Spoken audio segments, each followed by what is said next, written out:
finding your new home is the month of February. Get an early start on it. Sit down. The snow's flying. Let's sit around the table. Let's drop some plans. When we're looking out for a homeowner, we're always keeping their budget in mind. Let's put numbers together and let's get that thing started so that the home's done in summer or fall before school starts. So now is really the time to be contacting us to get an appointment to get the job done. Make your dream a reality and call Aspen Builders at 423-6811. Online at aspenbuildersinc.com. Your dream home is waiting at Aspen Builders. All right, Lincoln, if you're a diesel technician who's ready to earn up to $40 an hour and you're tired of working nights and weekends, listen up.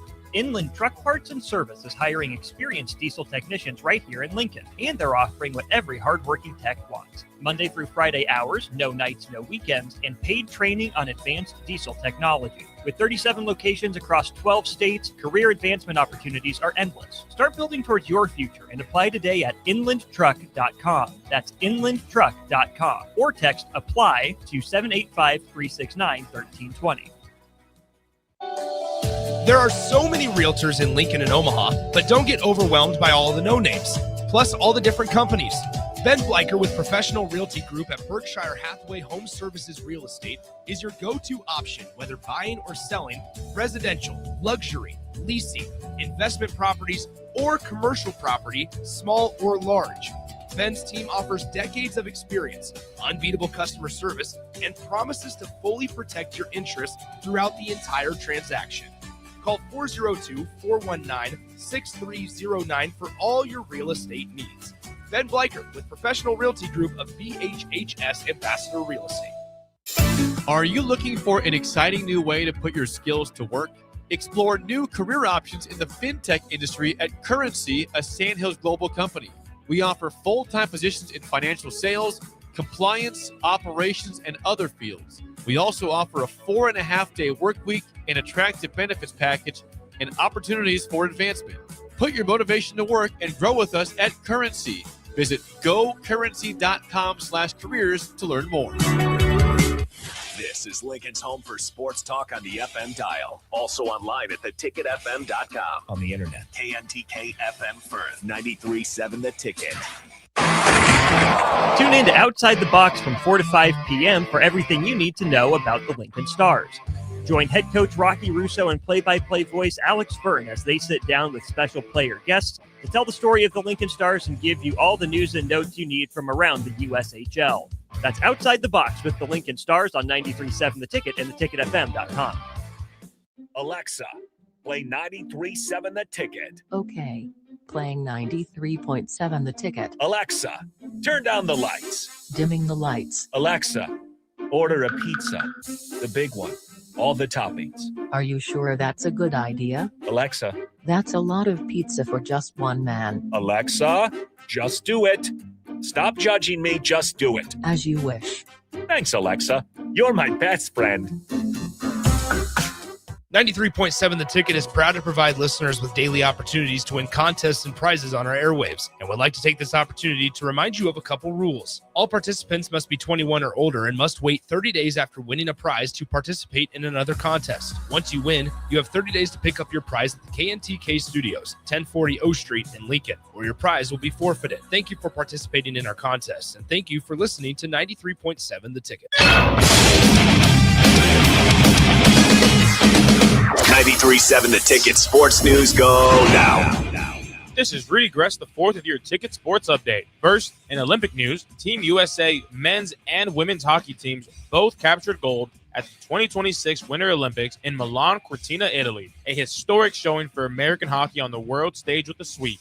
On the hardwood here in Lincoln, the Nebraska Cornhuskers picked up a strong 87-64 win over Penn State at Pinnacle Bank Arena, bouncing back in Big Ten play with a complete performance on both ends of the floor. Nebraska now turns its attention to Maryland, hosting them Wednesday at 6 p.m. Central at Pinnacle Bank Arena. The game will air on the Big Ten Network. The Nebraska women are coming off a thrilling 66-65 road win over Washington, sealing it in the final seconds to snap their losing skid.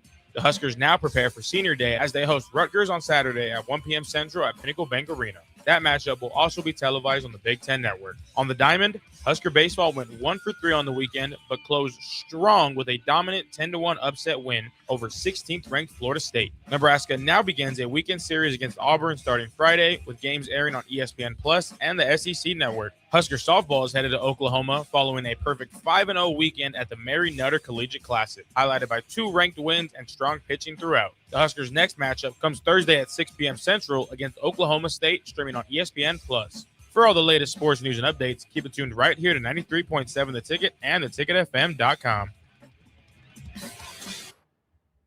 Coming at you live from the heart of downtown Lincoln, this is Old School with Foreman and Orman. Old School with Foreman and Orman is sponsored by Graham Tire Company of Lincoln, Nebraska Football Hall of Famer Jay Foreman. Here's Troy Detmer dropping straight back in the pocket. Rifles a pass. It was tipped and picked off by Foreman. He's at the 15, 10, 5. He'll score! Foreman got it, and it's touchdown Huskers. Black Shirts answer the call one more time. And Austin Orman. Hour 1 of Old School is sponsored by Heartland of Nebraska Windows. Old School with Foreman and Orman on 93.7 The Ticket and theticketfm.com. That is right. Old School. No Austin Norman. Nick Wyman filling in alongside Jay Foreman here on Old School on this lovely Monday, February 23rd, 2026. So, no Austin out and about. I feel like he's been everywhere. I mean, he went down to Arizona a couple weeks ago for baseball. He was at PBA on Saturday for Nebraska's win over Penn State in men's basketball. And now he's out and about. And I think rumor has it he might be making a West Coast trip for basketball as well. I'm not 100% confirmed on that, but yeah, he's been everywhere. Where in the world is Austin Orman? That is the big question here, Jay. His new nickname is Worldwide Austin. You know what I'm saying? So, yeah, he's handling some business. He'll be back soon enough. So we'll hold the fort down with my man.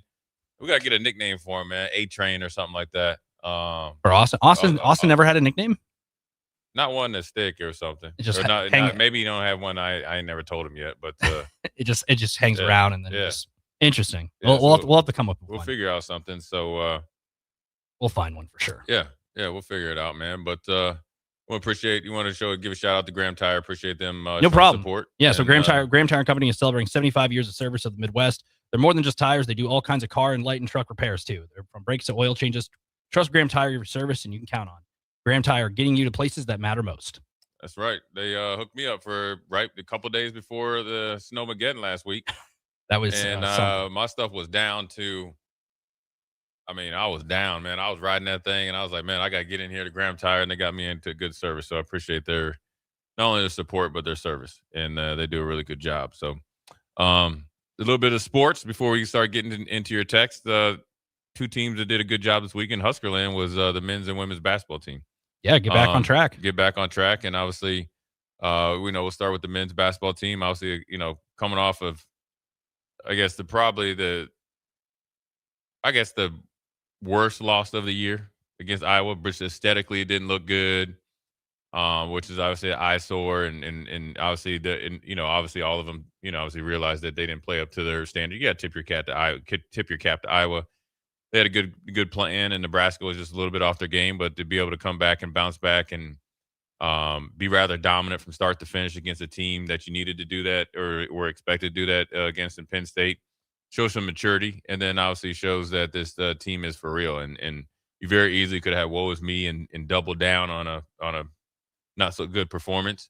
I think offensively they looked obviously a lot better. And obviously you worry about Jamarcus Lawrence, where he's at, but I think it's probably more precautionary. But they were able to get a lot of guys in there playing. Give a shout out to Garcia and my man Leotis Curtis. I'm gonna call him Leotis Curtis. The guys that hadn't played that much, and really since the Illinois game, but Garcia hasn't played. Mm-hmm. And then Leo played the following game, but hadn't played since then. But both guys obviously continued to work while they waited, and they needed them the most this last weekend, and they stepped up and along with everybody else. And so now Nebraska's on to the next, continue along this process to take advantage of their opportunity. And I think sometimes for a team that's at where Nebraska's at, not just record-wise, but where they are in their basketball life and where they are nationally, let's just say locally, Big Ten, but then nationally as well.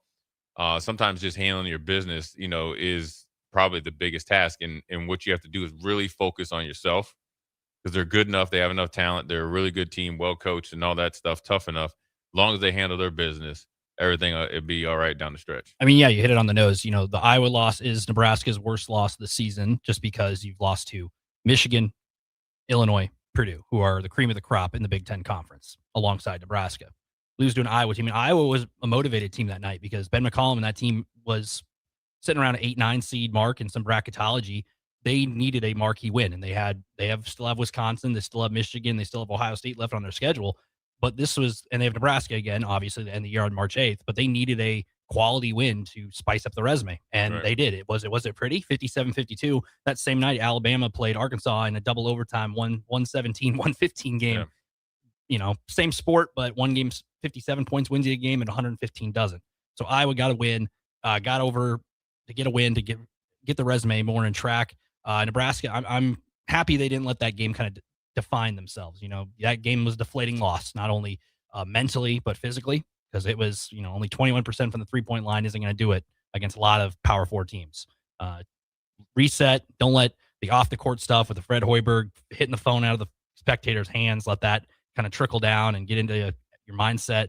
Face a team like Penn State, who's in the bottom of the bunker, the Big Ten, and just take advantage. I mean, Price Sanford had 33 points, tied a 3-point record for most threes hit in a single game for Nebraska. And then guys like Jared Garcia and Leo Curtis, like you said, those two guys, that was probably Jared Garcia's best game since that Illinois game in Champaign, which was in December. Yeah. And you haven't really seen him play meaningful minutes since then. Like, I was talking in the post game with Nick and Austin. I was like, I was surprised we didn't see Jared Garcia in a game like that where it was just it was sloppy and it was offense was hard to come by. Maybe just throw him out there. Maybe he can get board and put something up and get some points in. And now you see him kind of play. He was second on the team in rebounds off the bench in a role where he needs to embrace. And then Leo Curtis, he played in that Michigan game just due to Rink Mass being sick and did okay. Yeah, exactly. Yeah, he did okay. It's a big. That was a huge game at the time because Michigan was still top 5. Nebraska was the height of their season, undefeated at the time. And hey, freshmen, get out there. You're playing in Ann Arbor in one of the biggest games of your career. And he looked like he belonged. He didn't look lost out there. Didn't look, like a freshman. So you throw him out there, get him some more minutes under his belt, and maybe Nebraska can create some depth down the stretch because there's still a lot of opportunity left. Not only after this game, but you have Maryland on Wednesday and then the West Coast trip and then Iowa to wrap up regular season. Yeah, I mean, there's still a lot of basketball to be played, including the Big Ten tournament. And obviously you're going to have your battles in practice if you get the triple bye, and obviously you'll be able to be hyper-focused on who you play. But there's still a lot of basketball to be played. This, by no means this season even winding down. This actually should be cranking up. And let's not forget, Braden Frager got the start because Burkay was out with some sickness. And so it was a chance for him to get into the starting lineup, kind of get back on track. Fred trying to, met with him and spoke some life into him, wanted him to go and play free. And sometimes, when you get banged up a little bit, and probably his first time really ever being banged up, it's more of a mental thing than physical because he's obviously got a lot of talent physically. So it was good to see him, do his thing and learn how to play with some of those guys. And it's different, being a guy that comes off the bench versus a guy that's starting. 23 good minutes from him, 15 points, 4 of 8 from 3. 6 boards were huge and got 4 offensive rebounds, which I think is probably the biggest stat of them all. The 15 points is kind of what we've seen him do before, but the 3 or 4 offensive rebounds were probably the biggest stat that he had. And then obviously, goes without saying, Price Sanford was not only, in the zone. I mean, he was, out of this world as far as being able to, hit threes, rebound, had a couple assists.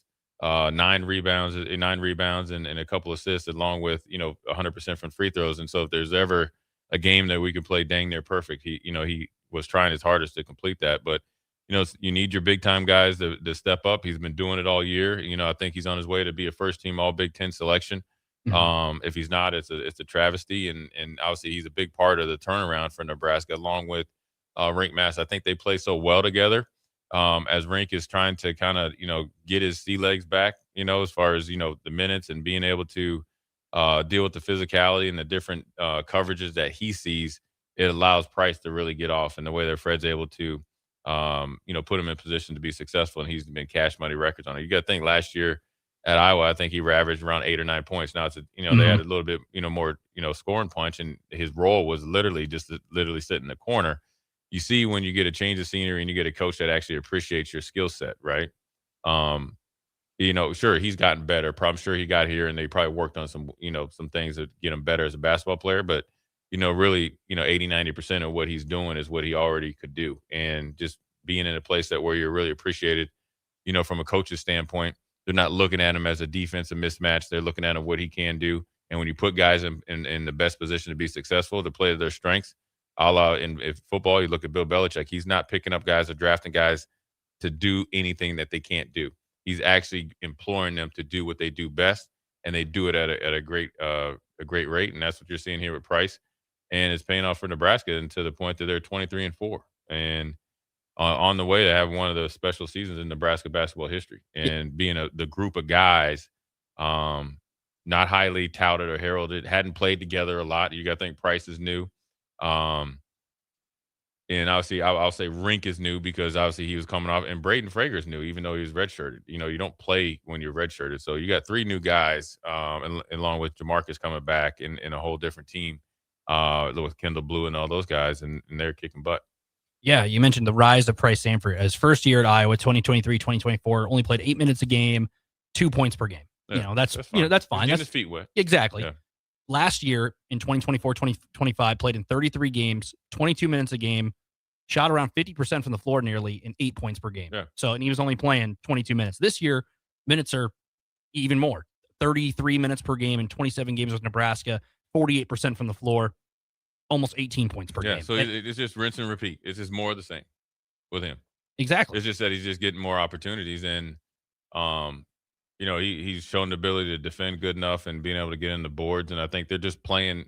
The one thing that Fred does, at least from my perspective, is being a former player and actually being a well-established basketball player. And I'm sure people doubted him.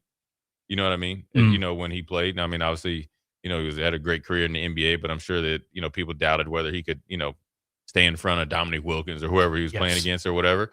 And so he knows what it's like with these players that are coming in and just off the rip, they're doubting him. But what he's done, probably maybe I can't speak for him, but I'm assuming from his own experience, along with obviously his coaching acumen and being involved in the front office and knowing the game of basketball like he does, he's learned how to put them into positions that they're always in an advantageous position to be successful. Yeah. And they have a really good system. They have a very good defensive coverage, and it's very detailed, and you got to have guys that are invested in basketball to do so. So what he's done is he said, you know what, you guys can sit up there and worry about, whether Sam Hoiberg was a 4-star recruit or, Jamarcus Lawrence should have came back and we should have kept it so-and-so, or Price Sanford, what he couldn't do at Iowa. Why didn't Iowa keep him? Is he really that good? He only can shoot threes. You won't be able to shoot threes that much, and all this other stuff, and Leo Curtis and all these guys that, Cale Jacobson, that was a walk-on, probably would have normally been a scholarship player to, maybe like a UNO, but he walked on. Now he's a full-fledged Big Ten player. He said, you guys can worry about all that. I'm just going to coach these dudes and play to their strengths, and then I'm going to make sure all these guys are invested in basketball, and that's how you have 23 wins and only 4 losses. Yeah, it's kind of like a reject scheme. Like you said, Cale Jacobson's a good story because he could have gone and played probably at, a mid-major. Probably could have started, but, local guy last year, didn't really see the floor a ton. Then the college basketball crown tournament happens. That tournament is what it is. And you're seeing teams like Villanova, Central Florida, and Nebraska all having success. All of those teams made the semifinals or the final of that tournament. And they're all looking to get in the NCAA tournament this year. And the guy like Cale Jacobson used that tournament to show what he could do. And now look at him. Now he comes off the bench. And he's able to, it doesn't show up in the stat book from time to time. Maybe he'll score 4 points a night. Yeah. But he'll, dive on loose balls, play some good defense, force some turnovers and whatnot. And if you'd like to chime in on the show, 402-464-5685. We have a text here from 7189 says, and what happens if Iowa beats Nebraska twice back-to-back? Does that take Nebraska down a good step down in the rankings? I mean, that's still a ways away. March 8th, I'd say. Nebraska still has to avoid a landmine in a team like Maryland, who has struggled. Yeah. Buzz Williams took that job and thought, okay, Maryland basketball, they were in the tournament last year. They were top 4 seed, and it's been a train wreck since then. That's a landmine. Nebraska has to avoid that. That was what Penn State was, to avoid that game to ruin your resume. And then after that, you have the West Coast trip with teams like USC and UCLA. Both those teams. UCLA just got a big win against Illinois. Yeah. Coast to coast, and they'll probably be in the tournament. And Cronin is a different type of coach. Obviously, I think obviously got a lot of eyes on when he kicked the player out of the game, which I don't agree with. I don't the coaches that embarrass players like that. You could probably get away with it back, but you can cosplay all you want, like you think you're Bobby Knight. That's not going to work. First of all, it's ignorant to do that, but they're a tough team, physical team inside, size inside. Got guys that can challenge you. So the Iowa game, sure, if they happen to come here and win, they're going to have to play the game of their life. You're not gonna be in a rock fight here. You're going to be getting the full Monty of experience here. And look, Nebraska's basketball life right now. Yeah, is bigger than Iowa. Sure, it's Iowa. I understand it. Don't try to make it anything bigger than it is. Don't say that Iowa's in their head. They can never beat them. If you can't beat Iowa, you can't win in the Big Ten. Just stop trying to talk yourself into negative Nancy. They'll be the next person up on the schedule at that point in time. You handle your business, and then you move on to the next. Sure, you don't want it because sure it could be used against you. Nothing's going to stop Nebraska from going to the NCAA tournament. So get that out of your head. If you really need to worry about is where they're playing. If you plan on going to support them, hopefully Oklahoma City. That'd be I think it's the closest. That'd be the closest one. The closest one, or St. Louis. Yep, those would be two good destinations. Possibly could be out in San Jose, and you might be up in Buffalo. Now you trip, now you dookie down your leg now, Fred. You're gonna be up there in Buffalo. Now I will be there because the Ankle Bar still has my spot there, and I'm gonna go and have some Labatt's Blue beer and all that stuff, and welcome myself back to Buffalo. But look, Nebraska just needed to take care of their business. They took care of their business against Penn State. Eli Rice was there, who left and probably left some minutes here to go there. Yeah. But he's starting, so that's probably what he was looking forward to. And so Nebraska, handled their business. I think, they just got to continue along the process of, working back to where they are, offensively, really, really, efficient. You got to find a way to, get Rink, going. He will get going because as teams start to shift and Braden Frager starts to get back in the full, fully healthy, he'll get a lot more open looks. And so you just got to be patient right now. And then the matchups will come his way. And if Price is shooting like that every night, everybody's going to be locking down on him. And then it opens up room for guys like Rink, Jamarcus, Frager, Sam stepping up and making a couple shots where he's taking them. Frank in the chat also says, Huskers took care of the 50-50 games. They will be lucky to do better than 1-3 out of the last 4. I mean, I don't get where the sky is falling. I mean, they lost to 4 tournament teams this year. Like Iowa, they're not a bad team. No. They're pretty good. Sturtz is one of the most prolific scorers in the conference. Like he kind of, I felt he was a little passy in that game. Like he's a guy who can just drive to the rim and get contact, make shots. He's got a crafty men's league on steroids game. That's a good way to describe it. Straight up, he does. I mean, he's cold-blooded, though. He's a guy that's been overlooked his whole career. He's kind of really exceeded expectations, and he's a problem. He's physical. He's quick. He can shoot. He can make big shots, too. He handles the ball well. He can get you off the bounce, and he can create, and he'll dish. It's a full-on game when you're dealing up against him, and everybody plays off him. And sure, Frank, I get it. You can say they'll be lucky. Well, what's going to happen? Are they lucky when they go 3-1? Every game, look, just because UCLA beat Illinois and we lost to Illinois last game doesn't mean that Nebraska's going to get on a plane and just go through the most and just taking it. That's not how it works. Mm-hmm. And that's what you kind of do. And maybe that's what we've came to have to be as Husker fans. We do it in football. Well, like so-and-so, this is the schedule. So this is what we only, can expect to win. And so you show up. I always say this, and I want your opinion on this, Nick. Go for it. I say, listen, right now, first of all, I'm a former football player, but I love basketball. Of course. Right. And I like Fred. I like the staff or whatever. I got a lot of appreciation for what they've done.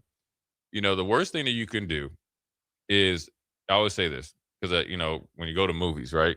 Okay. Show up to a movie and already have your Rotten Tomatoes thought on the movie already predetermined.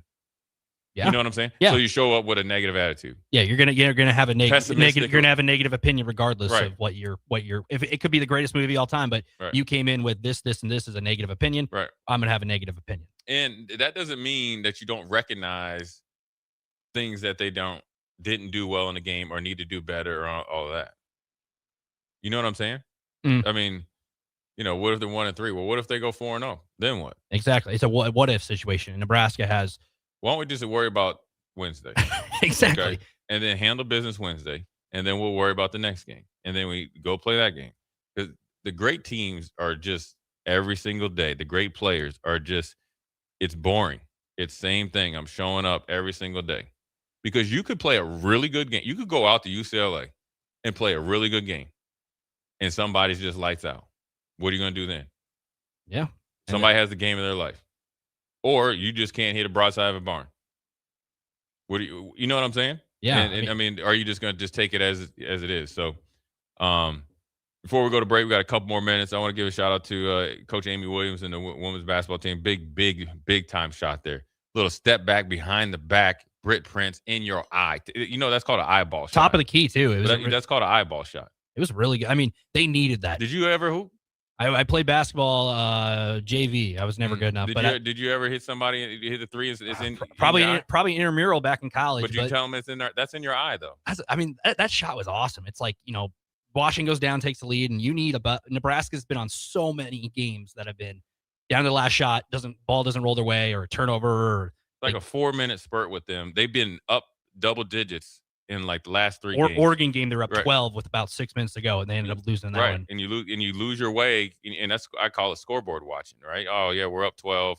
All right, we gave up a 3. We're still up 9. All right, we're up 8. There's no way they can win. Next thing you know, you're in a dogfight, and you kind of let your guard down. But they were able to have a big time shot by a big time player. That's what she's here for. And you need your best players to come up big when you're on a slide like that. And then I want to give a shout out to the staff of Coach Amy Williams. They kind of been steady Eddie, and obviously, look, the Big Ten is a gauntlet this year. Yes. Any other year of the Big Ten, Nebraska's probably 3 or 4 more wins. You know what I mean? Yeah, I mean, you have close losses to Michigan State, who's having one of the best seasons of their career. You have a Michigan loss, who's having one of their best seasons. You have Ohio State on the road. Wisconsin's a mid team, but they're on that same par. Nebraska lost to them in a close game. They some of these ranked games are not. Oregon's probably a pretty solid team. That Washington team was just around the Oregon range. And then you have UCLA, who's a top 3 team and maybe has a good chance to win the national title in women's college basketball. They've won 17, 18 in a row. They've already clinched the regular season title, and they're still, every team's got about two or three more games left. But they've won like 18, 19 games in a row. Yeah, and they have Betts, who's one of the best players in women's college basketball. They got our little sister coming, so they ain't gonna get their little sister on the team too. They have Jaime Jaquez's sister too. Though. You just got all bloodline. UCLA is bloodline university, it works. So, it works. But anyways, Huskers were able to prevail, so now they can kind of get back and kind of get that out of their brain space and kind of move forward and try to create some good positive energy going into the Big Ten, and then move forward to the tournament. So. Both teams represented. Both of them were not at the same realm when they went into the game, but both of them were coming off losses that they probably wish they hadn't had and wanted to have a better performance. But it was no time like the Presidents on the present, like Saturday and Sunday, to work their way out of it, and that's the best thing you can do. So I want to give a shout out to Coach Horberg and obviously Coach Williams. We're going to take a quick break. Come back. Jay Foreman, my man Nick W. Dub Sack, old school to new school way. We'll be right back. You're listening to Old School with Jay Foreman and Austin Orman. Download the mobile app and listen wherever you are on 93.7 The Ticket and theticketfm.com. This is Jordy Ball for Anderson Ford. For years, Anderson has relied on an exceptional customer experience. But just this once, they're going to rely on a really great pitch. Right now, lease a 2025 Ford F-150 for $199 per month. Experience better at Anderson Ford. Stock number 1007055. Previous service loaner. $199 per month. Lease for 36 months with approved credit. 7,500 miles per year. 6,800 to its signing. No security deposit required. Tax, title, and license fees extra. Residency restrictions apply. Program subject to change. Must take new retail delivery from Anderson Auto Group by 3/31/26. See dealer for details. Planet Fitness has everything you need anytime the motivation hits, so you can give everything you've got. With most clubs open 24 hours, you've got access to our best-in-class equipment to tackle early morning reps, late-night miles, and every workout in between. Join the club today and save $28 or more when you join for just $1 down, $15 a month. Cancel anytime. Deal ends February 27th. You ready? Planet Fitness. We're all strong on this planet. See Club for details. Hi, Sean Callahan here for Koppel Chevrolet GMC. And on behalf of the entire Koppel team, we would like to say thank you to all of our loyal customers and employees that have allowed us to become one of the most successful GM dealerships in the country for the past 50 years. So we are celebrating that with some huge discounts. Right now, we have up to $13,500 off MSRP or 0% APR on select new models, and new Blazer EVs are leasing for $279 a month with zero down. So check us out online at koppelcars.com. All deals with approved credit. See dealer for details. There are so many realtors in Lincoln and Omaha, but don't get overwhelmed by all the no names, plus all the different companies. Ben Bleicher with Professional Realty Group at Berkshire Hathaway Home Services Real Estate is your go-to option, whether buying or selling residential, luxury, leasing, investment properties, or commercial property, small or large. Ben's team offers decades of experience, unbeatable customer service, and promises to fully protect your interests throughout the entire transaction. Call 402-419-6309 for all your real estate needs. Ben Bleicher with Professional Realty Group of BHHS Ambassador Real Estate. Is your furnace ready for winter? Call Bryant to perform a thorough check for comfort and peace of mind. 467-1111. Bryant Air Conditioning, Heating, Electrical, and Plumbing. Whatever it takes. Hey fellas, let's take a quick time out here. February is American Heart Month, and listen, men are the worst at getting checked out. We'll watch every stat in the league, but ignore the most important one. That's our own heart health. So here's the play. Talk to your doctor about scheduling a quick heart screening at Advanced Medical Imaging. It's fast, it's easy, and it could save your life. Your family needs you around a lot more than your fantasy team does. Make the call, get the checkup, take care of your heart at Advanced Medical Imaging. Concrete Industries has immediate job openings for precast production laborers and maintenance technicians. Concrete Industries offers great pay, health benefits, 401k, a wellness program, holidays, and paid time off. Apply today to earn a starting pay of $21.50 per hour plus a $1,500 hiring bonus. Concrete Industries is hiring all experience levels and offers on-the-job training. Start your career today as a precast production laborer or maintenance technician. Visit concreteindustries.com. If you're seeking a career with a growing company, Gaina Trucking and Excavating is hiring and looking for additions to their team. Gaina Trucking has a strong team culture, competitive pay, 401ks, and benefits like health, dental, and vision. Drivers are guaranteed 40 hours per week, even in the winter months, and are home every night. Start your career today at Gaina Trucking and Excavating. Apply today at GainaTrucking.com. If you're tired of the dieting circuit paradox but still want to look, feel, and perform better, you need to get to Nutrition Authority and ask about our nutrition coaching featuring LifeBase. LifeBase takes the complex world of nutrition and makes it simple with real results that last. Stop in to learn more or check us out on mynutritionauthority.com. 93.7 The Ticket, Fox, KFXL weather. Sponsored by John Henry's Plumbing, Heating, and Air Conditioning. Your Lincoln forecast for today, we'll see lots of sunshine with light winds. See an afternoon high near 33. Tonight, partly cloudy skies, a light breeze, below around 22. And tomorrow, we'll see partly sunny skies, be breezy and warmer. An afternoon high near 56. I'm meteorologist Kyle Tucker for 93.7 The Ticket and theticketfm.com. A lot of people in the summertime think, gee, I want to build a new home. By the time they go through the process of sitting down, getting the permits, and getting the home started, the home isn't done until January or February. Bob Benish is the founder and president of Aspen Builders, online at aspenbuildersinc.com. I think the best time to start designing your new home is the month of February. Get an early start on it. Sit down, the snow's flying. Let's sit around the table. Let's drop some plans. When we're looking out for a homeowner, we're always keeping their budget in mind. Let's put numbers together and let's get that thing started so that the home's done in summer or fall before school starts. So now is really the time to be contacting us to get an appointment to get the job done.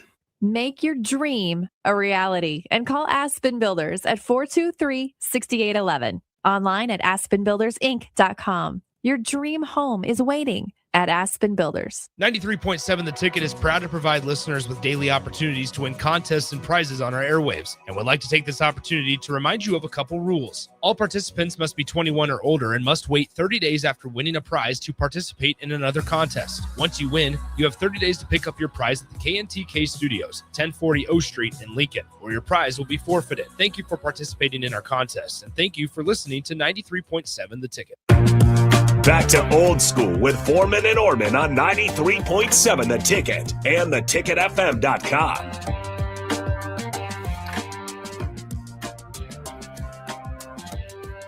Welcome back, Old School. Nick Wyman, not Austin Norman, alongside Jay Foreman here on Monday. About said Tuesday. My days are all mixed up, Jay. Everything kind of blends the same around this time of year with the weather and whatnot. But Hour 1 of Old School is brought to you by Heartland Nebraska Windows. Heartland Nebraska Windows is based out of Hallam, Nebraska, and they offer free estimate, full window replacements, and vinyl triple pane windows, and a lifetime warranty on everything while keeping their price affordable. Heartland of Nebraska Windows is locally and family owned, and their own team of installers. Give Heartland of Nebraska Windows a call today for more information at 402-430-3852 or visit them online at heartlandofnebraskawindows.com. Jay, we just got done talking about Nebraska, not only the men's, but the women picking up wins over the weekend. Needed wins that to get them kind of back on track. But the men's one, the road ahead, we talked about avoiding landmines. They did that already with Penn State. You have a team like Maryland. We already kind of touched on a team that has struggled in the Big Ten play, but they have played some teams close. They played like Iowa. They beat Iowa 77-70. So it's avoiding landmines the rest of the way. The West Coast trip, Nebraska last year, West Coast trip, played Oregon, Washington, went 2-0 there last year. Yeah. Now they're playing the other two teams who are newly acquaintance of the conference, and then Iowa to round out the regular season. I know a lot of people are throwing out scenarios like, oh, what if they go this scenario, that scenario? What if they go 3-0? What if they go 4-0? What if they go 1-3? Nebraska just came off a win where they dominated. I mean, Penn State was in it. It was 10-9, and then Nebraska went on a run. Penn State calls timeout. Nebraska controlled throughout, and they look like a team that's kind of just getting back into where they were when they were 22-0. I mean, from UCLA all the way up to Illinois, I mean, it's pretty tight. I mean, UCLA is 5 games behind Michigan. Illinois is 2.5, and Nebraska's obviously a half game is their last loss to UCLA. So it's a tight race, and you got a lot of really good teams. And so, this is when you got to really focus, and it's a good problem to have that people are worried about how you finish, because Nebraska hasn't been at this juncture in a very, very long time. With this, you're number 12 in the nation. You beat the brakes off of Sparty, who's right behind you. Possibly could be as high as a 2 seed, lowest maybe a 4 or something like that. But you got to think. I think I always think of my mom and my grandma. They always like to recite Bible verses and all this other stuff.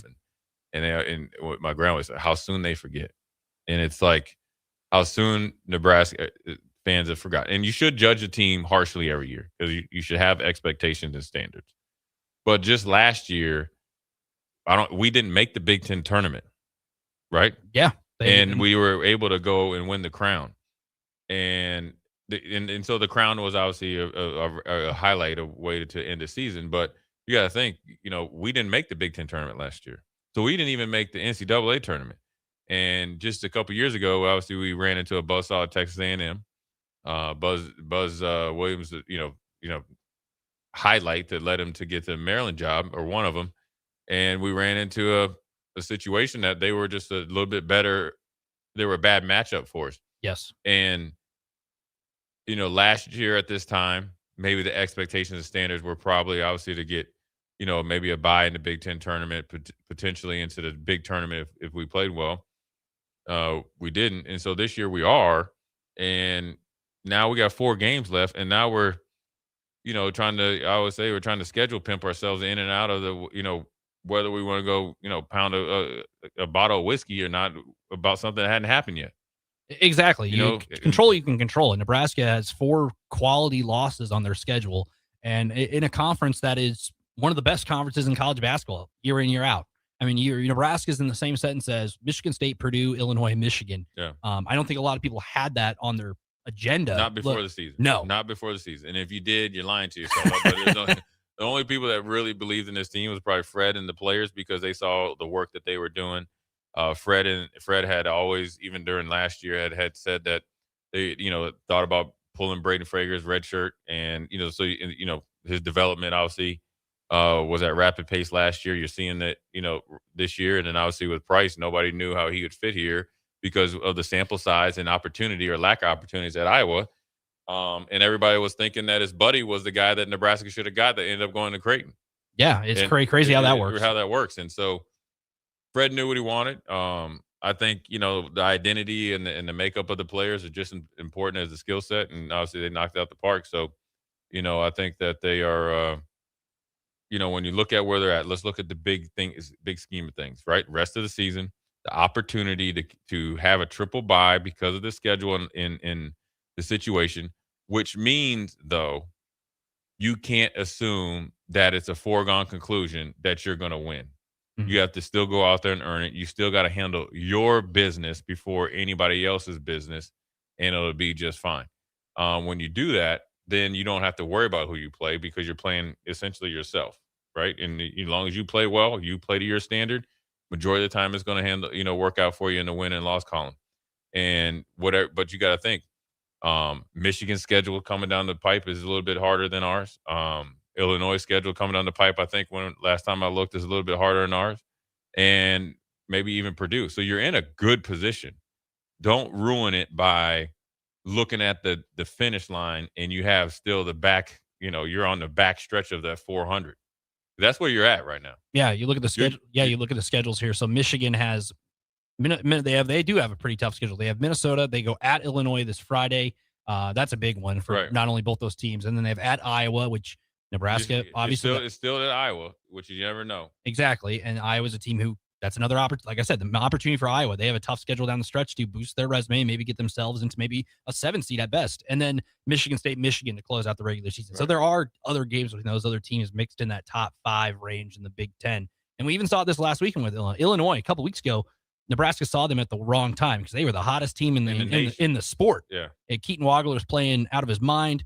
And now Illinois has lost games to Michigan State. They just got upset against UCLA. And UCLA, I mean, lost to Wisconsin in overtime. Exactly. It's a week game by game situation. It's kind of like you say about football, week by week, game by game. This is the Big Ten. Anybody can beat anybody. We've seen Penn State, a team that Nebraska just handled. They hung with Michigan's early in the year, 74-72. So no game is a foregone conclusion. You have to come in and play your game and win. You can't just a foregone conclusion. Oh, we're playing Maryland. Maryland's had a rough year. Maryland's toward the bunker of the Big Ten Conference. Chalk it up, win. You can't go in with that mindset. Yeah, and you got to be ready to play. I mean, I think Illinois has a favorable schedule after Michigan, so they could be able to end on a high note. But Purdue, you got to think Purdue plays Michigan State. They go to Ohio State, which is a grimy team who's actually more talented than their record shows. They go to Northwestern, which I think they'll be able to handle, and then they play an upstart Wisconsin team at home.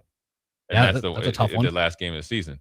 And so where Nebraska's at, you just got to just look, handle your business, go to the Big Ten, handle your business. And then when you get into win or go home, essentially win or you die, that's when you really got to step up your game. And so when you look at the big picture and as far as the whole tournament and where Nebraska fits in, I think they fit in really, really well because I think their style of play, when you don't see them, right, and you don't have, let's say, a black book of coaches that you can call and ask, how did you defend against Nebraska? It's one way to see Michigan defend Nebraska, Illinois defend Nebraska, Purdue defend Nebraska, even Iowa defend Nebraska on tape. But you don't have Michigan's lineup. You don't have Illinois' lineup. You don't have Purdue's lineup. You don't have their star players. So replicating these defensive coverages and schemes when you're in the NCAA tournament is twice as hard. Yeah. Because of the way that they play basketball. It's not like they, I don't know if you remember Wally Zerbiak. Yes, I do. So remember the run that he, like when you go and you're playing against him, they had one of my former teammates, Jared Mestis, Robert Mestis was there.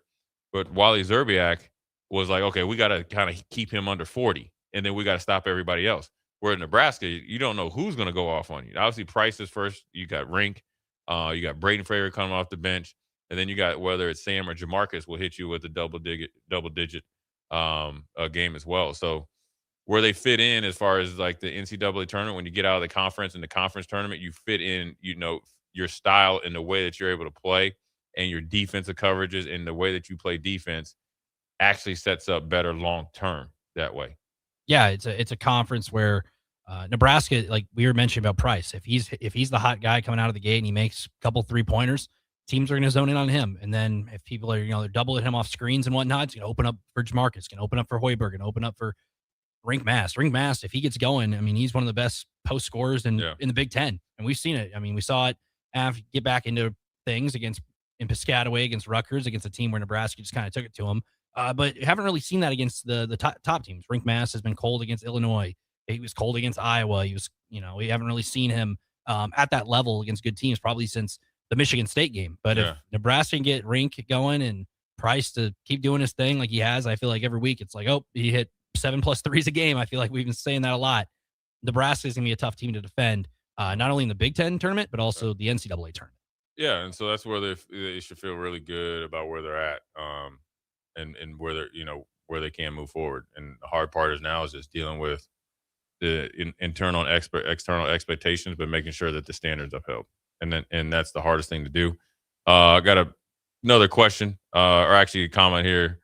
7189 Nebraska fans need to get the attitude that there might be in an all Big Ten Final Four, and Nebraska will be a part of that. And that's probably the best way to look at it. Mm-hmm. It's one of the best conferences in college. It might be the best conference. There's a lot of teams that, I mean, how many times? Okay, Michigan State, when they went on, was it last year or a year before?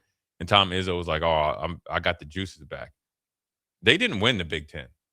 You know what I mean? But they found from the time that they lost in the Big Ten tournament to the regular, obviously NCAA tournament, they got busy. They went out to Syracuse and really started to lock in and really made their run. The Big Ten tournament is part of the payoff, but it's not the end all be all. It's part of the process. Sometimes you get on a magical run and you win it, right? That's why you see teams that are below 500 in the Sun Belt and start hitting all types of threes, and they win the tournament, and the number 1 seed goes down in the second round. You know what I mean? Yeah. In the Missouri Valley, we see it sometimes, and that's what March Madness is about. But it's a long game, and Nebraska wants to peak at the right time. So you peaked early, kind of go through a lull. You're starting to bring back up to your peakness, and you want to be hitting your maximum when you get to the big tournament. That's the other thing you mentioned, like how the teams who are trying to play in, you have to win the conference. We've seen that. What makes March Madness so special? Nebraska's been on that end where, guys like Johnny Trubla and them come out hot and get Nebraska through, and then they play a team like Wisconsin and give them some fits with Ethan Happen when they didn't win that game. But you start seeing those teams. A good example, the best one would be in the ACC tournament a couple of years ago, NC State with DJ Burns and company. Yeah. That team had magical run. No business of being in the championship game of that, but they beat, Duke, they beat North Carolina and whatnot. And then they carried that momentum in. So Nebraska, if you have that triple bye, you got to be careful about those teams who make that kind of run, because those teams, fresh, I don't know. They always talk about how, they might have tired legs because they played 2 games, but some teams, players lock in after they're used to just playing day to day and stuff like that. And then you have a team like Nebraska who wraps up the regular season March 8th, and they're sitting around till, they don't play an actual game until that Thursday or whatever. And then they're a little thrown off, and teams come out flat in conference tournament. We've seen it time and time again. You mentioned with the mid-majors, it happens all the time. Team dominates the conference. Okay, we're going to be pretty much a lock to be in the NCAA tournament because we have to win our conference. And then they get upset by a team who's like 13-19. And then that ends up having a team like Alabama State or whatnot making it into a play. Yeah, because there's no automatic bids for them. And it's no different than in the NFL where you see wild card teams go through and buzzsaw everybody in the playoffs. And so, you just got to be ready. You got to always keep your sword or knife sharp, and that comes from practice. But also, I think the biggest thing is having the right intention when you show up every day. And that has nothing to do with rankings, what people think. It's all about what you do and what you put the effort in to do so. So we'll take a quick break, come back. Bill and Bennett will answer your question. And then I also give you a couple quick shout outs for the end of the first hour. Jay Foreman, my man, Nick W. Old School, we'll be right back. Watch Old School live on Facebook, YouTube, or Twitch. Old School with Foreman and Orman on 93.7 The Ticket and theticketfm.com. It's seafood season at Amigos. Time to get that one-of-a-kind, crisp crab rangoon burrito and dip it in some sweet chili sauce. There's a crab rangoon Frenchie, too. Enjoy grilled fish, grilled shrimp, or crispy fish tacos, wrapped in warm whole wheat tortillas, topped with pico de gallo, cabbage, and Amigos Chipotle mayo sauce. From jumbo shrimp baskets or fish and chips to fish tacos, there's something for everyone. You'll love the bold, fresh flavors of seafood at Amigos. Amigos is serving up a brand new way to score the bold, fresh flavors you love with 8 affordable value meals. At $5 and $6, these meals are easy on the wallet, so treat yourself anytime. Sink into the new 3-cheese melt or taco melt, both stacked with crave-worthy flavor in every bite. There's crunchy taquito dippers, too. Perfect for dunking in Amigos' famous ranch or spicy cheese. Big flavor, small price. Value meals at Amigos. Planet Fitness has everything you need anytime the motivation hits, so you can give everything you've got. With most clubs open 24 hours, you've got access to our best-in-class equipment to tackle early morning reps, late-night miles, and every workout in between. Join the club today and save $28 or more when you join for just $1 down, $15 a month. Cancel anytime. Deal ends February 27th. You ready? Planet Fitness. We're all strong on this planet. See club for details. Let's fly. Your next trip starts at Lincoln Airport with American Airlines. Now flying nonstop service to Dallas, Fort Worth, and Chicago. American Airlines connects Lincoln to major hubs and destinations around the globe. Wherever you're headed, LNK gets you there with new nonstop flights on American Airlines. Now boarding. Convenient, fast, and stress-free. Book your next flight at LincolnAirport.com. LNK, make flying easy. Hey fellas, let's take a quick time out here. February is American Heart Month, and listen, men are the worst at getting checked out. We'll watch every stat in the league, but ignore the most important one. That's our own heart health. So here's the play. Talk to your doctor about scheduling a quick heart screening at Advanced Medical Imaging. It's fast, it's easy, and it could save your life. Your family needs you around a lot more than your fantasy team does. Make the call, get the checkup, take care of your heart at Advanced Medical Imaging. Concrete Industries has immediate job openings for precast production laborers and maintenance technicians. Concrete Industries offers great pay, health benefits, 401k, a wellness program, holidays, and paid time off. Apply today to earn a starting pay of $21.50 per hour plus a $1,500 hiring bonus. Concrete Industries is hiring all experience levels and offers on-the-job training. Start your career today as a precast production laborer or maintenance technician. Visit concreteindustries.com. A new year means it's time to try new things. If you haven't tried Februrary cheese spread yet, the time is now. For the days you don't want to go to the gym, don't worry. Februrary cheese spread is there to cheer you up. And for the days you do get to the gym, why not celebrate when you get back with the best dip around? Get to your local grocery store today and load up on Februrary cheese spread. No event or party is complete without it on your table. Are you looking for an exciting new way to put your skills to work?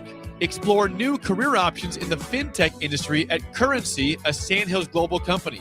We offer full-time positions in financial sales, compliance, operations, and other fields. We also offer a 4.5-day work week, an attractive benefits package, and opportunities for advancement.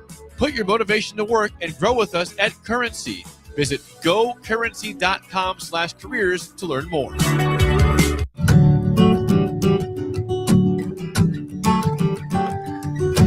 Way out there where the sun comes up under the big red sky, I do life the way I love, with family by my side. I feel home with me, no matter where I go. Proud of where we're from, excited for where we're going. Pinnacle Bank, the way banking should be. Member FDIC. Tune in to 93.7 The Ticket immediately after every Nebraska men's basketball game for 1 hour of post-game recap. The Nebraska Basketball Postgame Show is sponsored by Union Bank and Trust, John Henry's Plumbing, Heating, Air, and Electrical, Jack Russell of Farm Bureau Financial Services, and the Lincoln Airport on 93.7 The Ticket and theticketfm.com. In every office, there's two types of people. There are those who bring in bagels and those who eat the bagels that someone else brought in. Everybody likes the first person. Be that first person.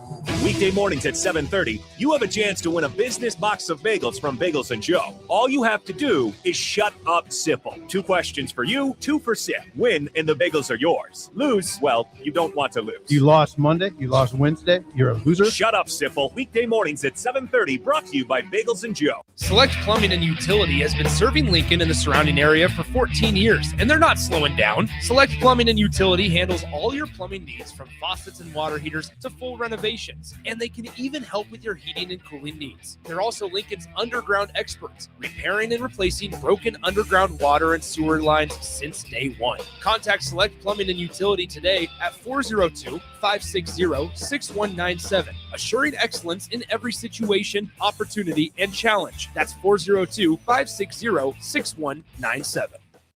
Electrical Enterprises in Roca reminds you, the men and women of our military dedicate themselves to serving our country. Their commitment and courage keep our country safe and strong.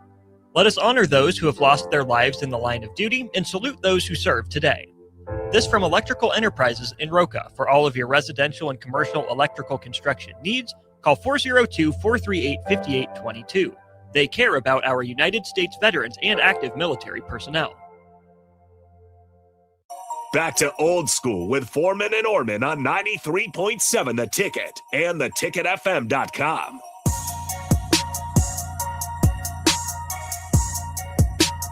What up, we're back, Jay Foreman, my man Nick. Old School, end of the first hour.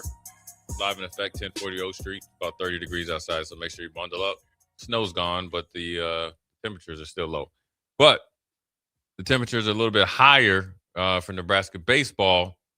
Finishing the weekend off on a high note, obviously bringing that wood to Florida State after a couple of hard losses against Louisville and Kansas State earlier in the weekend, and Nebraska brings their season total to 4-3. So yeah, I mean they played Louisville right out of the gate, were up 2-0, looked like they had a chance to pull the 5-2, yeah, lose 4-2, but 4-2, excuse me. It's still, hung with a really good team and proved like, hey, we can hang with the best because Louisville is a baseball program that is hosting regionals and super regionals come May.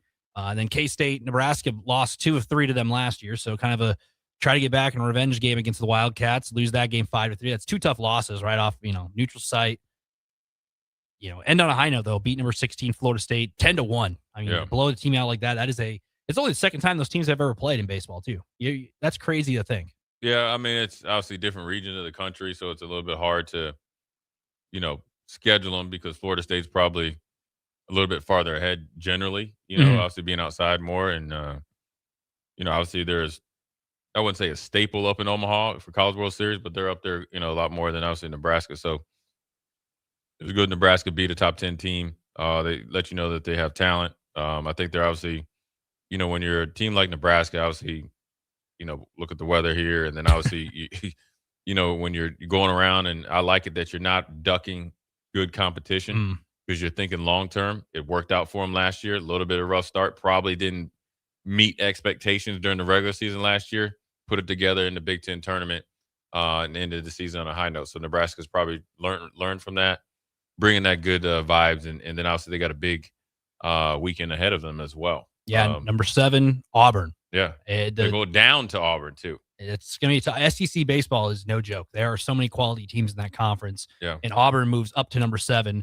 Going to be tough. I mean, and then right after that, it's crazy. You see the snow on the ground. They got a home opener on March 3rd. Yeah. Crazy to think. It's only almost about a week away until Nebraska plays a home baseball game. But there's snow on the ground. But the temperatures look good. That's projection. It's still a while away, Jay. You know Nebraska. Let me guess that you're the weatherman. We got a cold front coming in from No, Colorado. Farley was being I filled out blocking the black shirt, and he was breaking it down for me. He's like, I love weather. I'm like, all right. No, I don't know anything about weather. A little out of my pay scale. Yeah. And no, I could never be a meteorologist. Those people have tough jobs. No, I think they have an easy job. You think they have an easy job? Because you just blame it on Colorado and you're having a cold front. I don't know. I don't know about that. Or you have something coming up from the south from Texas. There's also there's different metrics too. They have like 3 different systems, scale systems or whatever or whatnot. I could never do it. It's all projections, and then you have to. And if you get it wrong, everybody blames you that the snow's coming or whatnot. But then if you're right, you look like a genius. So I don't know. Well, they were right last week, and let's make sure that they're right next week. Because it looks like it's going to be a little bit warmer in the next few days. So, anyways, we're going to go to a break. Come back top of the 4:00 hour. Do a little NFL free agency or pre-free agency NFL news, obviously. And then obviously got the combine coming up, which is obviously the start to the NFL offseason. Jay Foreman, my man Nick Dub Sack, Old School. We'll be right back. You're listening to Old School with Jay Foreman and Austin Orman. Download the mobile app and listen wherever you are on 93.7 The Ticket and theticketfm.com. All right, Lincoln, if you're a diesel technician who's ready to earn up to $40 an hour and you're tired of working nights and weekends, listen up. Inland Truck Parts and Service is hiring experienced diesel technicians right here in Lincoln, and they're offering what every hardworking tech wants. Monday through Friday hours, no nights, no weekends, and paid training on advanced diesel technology. With 37 locations across 12 states, career advancement opportunities are endless. Start building towards your future and apply today at inlandtruck.com. That's inlandtruck.com. Or text APPLY to 785-369-1320. Mike, the insurance company wants us to replace the roof. Wait, what? I thought everything was fine. Yeah, it says right here our roof is too old and they won't be able to cover us anymore. I guess it is 15 years old. Hi, I'm Austin with Roofing Service Company. We help homeowners with their roofing and siding projects. Financing options are available, and we can get you under a new roof no time at all. If this sounds like you, visit roofingservicecompany.com. That is roofingservicecompany.com. Electrical Enterprises in Roca reminds you, the men and women of our military dedicate themselves to serving our country. Their commitment and courage keep our country safe and strong. Let us honor those who have lost their lives in the line of duty and salute those who serve today. This from Electrical Enterprises in Roca. For all of your residential and commercial electrical construction needs, call 402-438-5822. They care about our United States veterans and active military personnel. Tune in to Outside the Box from 4 to 5 p.m. for everything you need to know about the Lincoln Stars. Join head coach Rocky Russo and play-by-play voice Alex Fern as they sit down with special player guests to tell the story of the Lincoln Stars and give you all the news and notes you need from around the USHL. That's Outside the Box with the Lincoln Stars on 93.7 The Ticket and theticketfm.com. For remote starters, audio upgrades, and more, there's only one place to go. Auto Sounds of Lincoln at 48th and O. Looking to get a room downtown or near South Lincoln? Abe Lincoln would tell you no to the Ford Theater and yes to Lincoln Hotel. Save up to 40% off downtown Lincoln prices with a nice clean room and comfortable stay. Lincoln Hotel is locally owned and offers a day pass to the city's largest locally owned gym, Good Life Fitness. Long-term stays are available. You can learn more about pricing and book your Lincoln Hotel stay today at staylnk.com or call 402-600-0565. That's staylnk.com or call 402-600-0565. Concrete Industries has immediate job openings for precast production laborers and maintenance technicians. Concrete Industries offers great pay, health benefits, 401k, a wellness program, holidays, and paid time off. Apply today to earn a starting pay of $21.50 per hour plus a $1,500 hiring bonus. Concrete Industries is hiring all experience levels and offers on-the-job training. Start your career today as a precast production laborer or maintenance technician. Visit concreteindustries.com.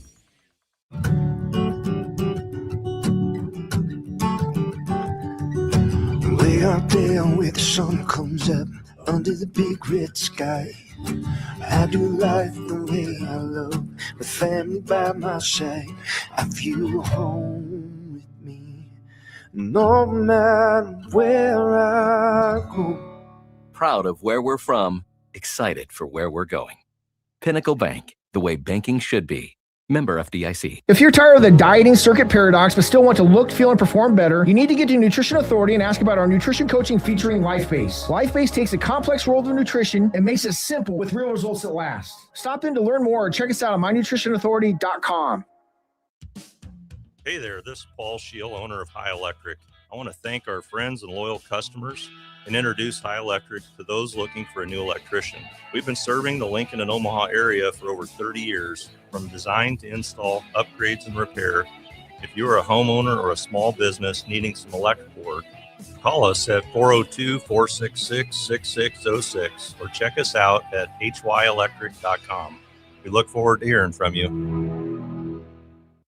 This is Lincoln's home for sports talk on the FM dial. Also online at theticketfm.com. On the internet, KNTK FM Firth, 93.7 The Ticket. Bauer Underground has been serving local contractors and utility contractors all across the state since 1997. When you see the black and white trucks, you know that the best workers in the business have arrived. Bauer is currently looking for equipment operators, laborers, diesel mechanics, and aerial linemen. Join the brotherhood built on hard work, authentic people, and a pedigree of success.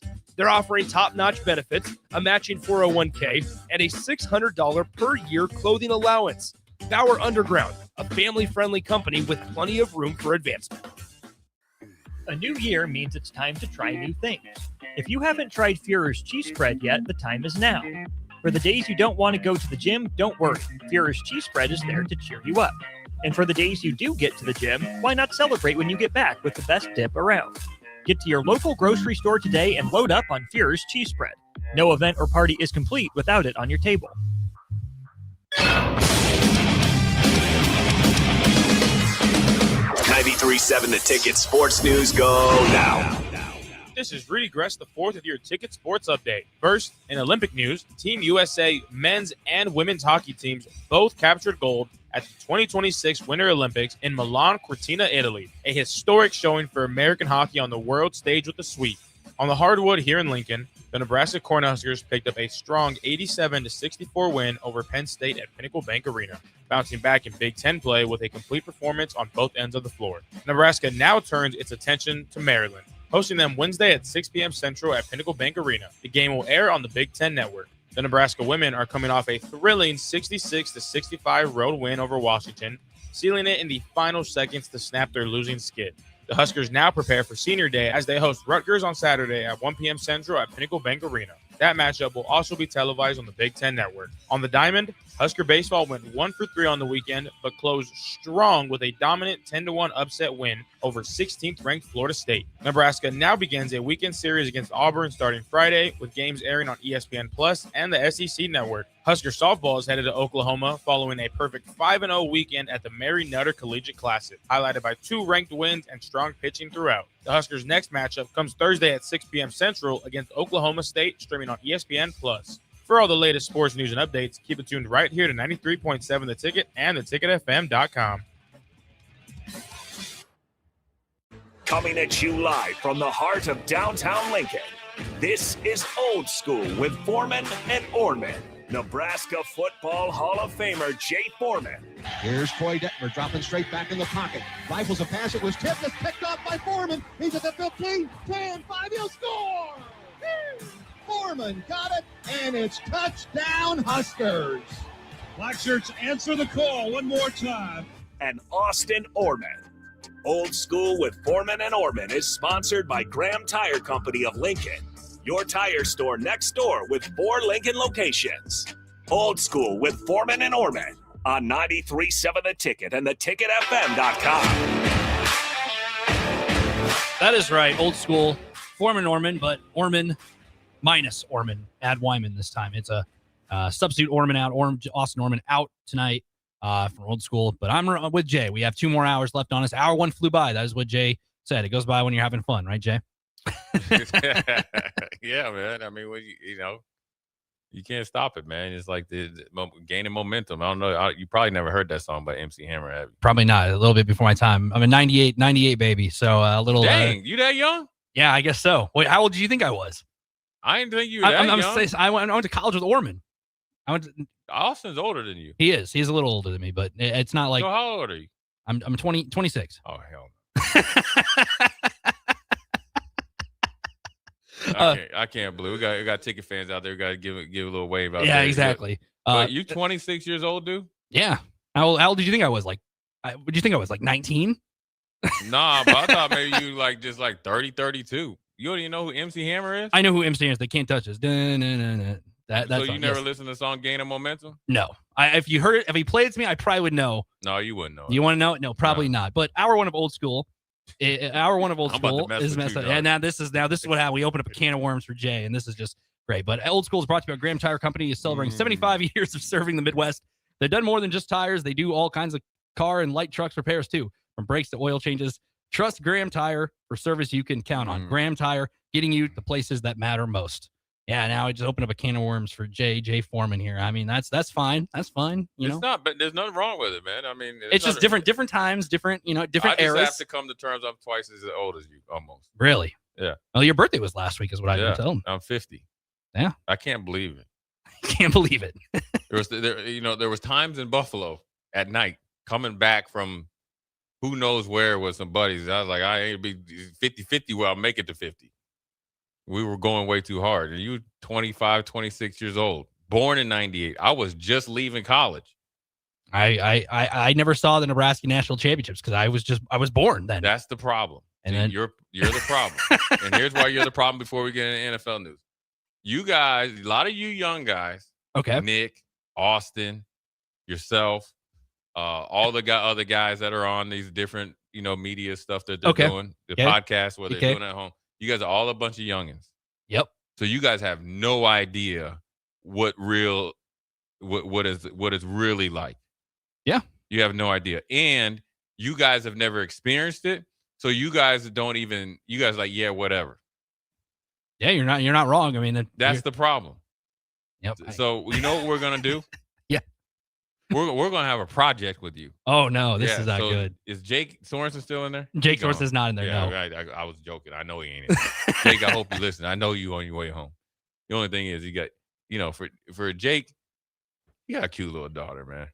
Okay. Yeah, I gotta give him credit. So duty calls. Jake needs Be a to dad. sell it. Yeah. You three little young punks, you guys are gonna start watching some old school football. I mean, so when people talk, I don't know. What you see is just like on the little Instagram reels and all that stuff. I like the ESPN Classics. Yeah. Like when the ESPN Classic channel used to be a thing, I used to watch those old. You need to watch when we played like Michigan State with all those NFL players. We had them tap out, or like when Leonard Little, who ended up being a friend of mine, our daughters went to school together. Mm-hmm. He came over and told us to call off the dogs. Yeah, I mean, you made grown men tap out. We used to break people. Yeah. That's what you need. That's good. That's your homework. That's my homework. That's your homework. Now, we'll move on. Yeah. All so right. homework is set. Project is stamped in. Yeah, stamped in. Teacher foreman here. Yeah, Mr. man, Foreman. just bring it in, just like, then you know what? I want you to write a book report. That's what I want. I'll type up a 500 word essay about No, we just want to give you a grading system. We're going to give you a grading system. We're going to grade you on how much you watch. how much grab me on my how I take away from give me like a random game from like 90, 97. Yeah. What are your thoughts on this? Yeah, what are your thoughts on this game in general? Do you think we could hang with these guys right now? But, we're going to go on to NFL news. I will tell you before we get into that, we want to send condolences out to Rondell Moore, and Roniel Whitaker too passed away over this weekend. Both young. Obviously, Rondell Moore is only 25 years old. Burst on the national scene, I think, when Purdue beat Ohio State. Then obviously was very dominant there. Had a really good start to his career at Arizona. Just ran into a little unfortunate ailments and stuff, and obviously passed away this weekend. And then Roniel Whitaker passed away, or at least the news broke the day after. Don't know all the information, but it seems like, listen, there's a saying that we always have with my teammates, and we always do. The guys that I came in Buffalo, and obviously we're really, really close friends with. You always just people in general. Let's just take these are people. They just happen to be really highly well-trained athletes, so they are human. So if you ever think that football players aren't human, well, this is a human moment, and there's been plenty of them over the last 5 or 6 years. So just in humans in general, whether it's family members, former coworkers, colleagues, somebody that you just kind of met and just thinking about, look, man, you don't even have to pick up the phone anymore. Shoot them a text, check on your people. Yeah, Rondell Moore, I mean, him in college, he was electric. I Yeah. mean, the first game he had his career was against Northwestern, that Thursday night opening game against Clayton Thorson and the Wildcats. He was electric in that game. And then the Purdue game you mentioned, Purdue against Ohio State, when the Boilermakers upset the Buckeyes. And when Purdue was at their height, he was the guy that was driving that offense. They had different quarterbacks in there. He was the guy that could make a break difference. And he was an explosive player. He was fun to watch. So, sad to see that, especially, 25 years old, and, still has a lot left in the tank. Yeah. It's sad to see, especially. It's unfortunate. And, I don't even I hate to say it. I mean, it's a part of life. I mean, obviously it gets a lot of media attention because obviously Rondell was a great player in the Big Ten and a really high drafted player in the NFL. And so that's where it was happening every day. So everyday people are ones that listen to, our station. So make sure you check on your people, man. I mean, that's the best thing you can do. Try to mend any type of fences that you can and move forward. But on to NFL news, a lot going on. from Tyreek Hill being let go by the Dolphins, a little bit later last week, potentially looking like he could potentially go back to Kansas City Chiefs, even though he's coming off an injury. Patrick Mahomes and him have a connection, along with Travis Kelce getting the band back together. It seems like one more year. Andy Reid gave an update on Travis Kelce. Their communication is there, so it leads them to believe that Travis Kelce is going to lock in for one more year and be engaged. You got the first franchise tag by the Falcons, which is interesting. Mm-hmm. And we don't have a lot of Falcons fans here, so we'll focus more on the Chiefs. We'll get back to the Chiefs and the Denver Broncos because we'll get into the draft. But the Falcons franchise Kyle Pitts, a season and a half ago, people thought he was a bust. Mm-hmm. He had a really good year this year. But the problem is now Arthur Blank has came out and essentially, just like Woody Johnson, but with probably more couth, has said, okay, Kirk Cousins, you will be able to either go find yourself a trade partner, or we're going to probably have to eat the cap number. You're going to be gone. So Kirk Cousins will probably get traded. They'll have to eat some of that salary cap, right? But he also said, and this is where the combine is huge, and we'll jump right into combine. He alluded to Michael Penix is not their franchise quarterback, because that's part of why the GM got fired. So Atlanta could be, with the new coach, an offensive-minded coach. Yep. I'm going to say soft air quotes, right? I don't know any offensive-minded coaches that give their starting quarterback, whether you like his dad or not, in Cleveland, the wrong wristband.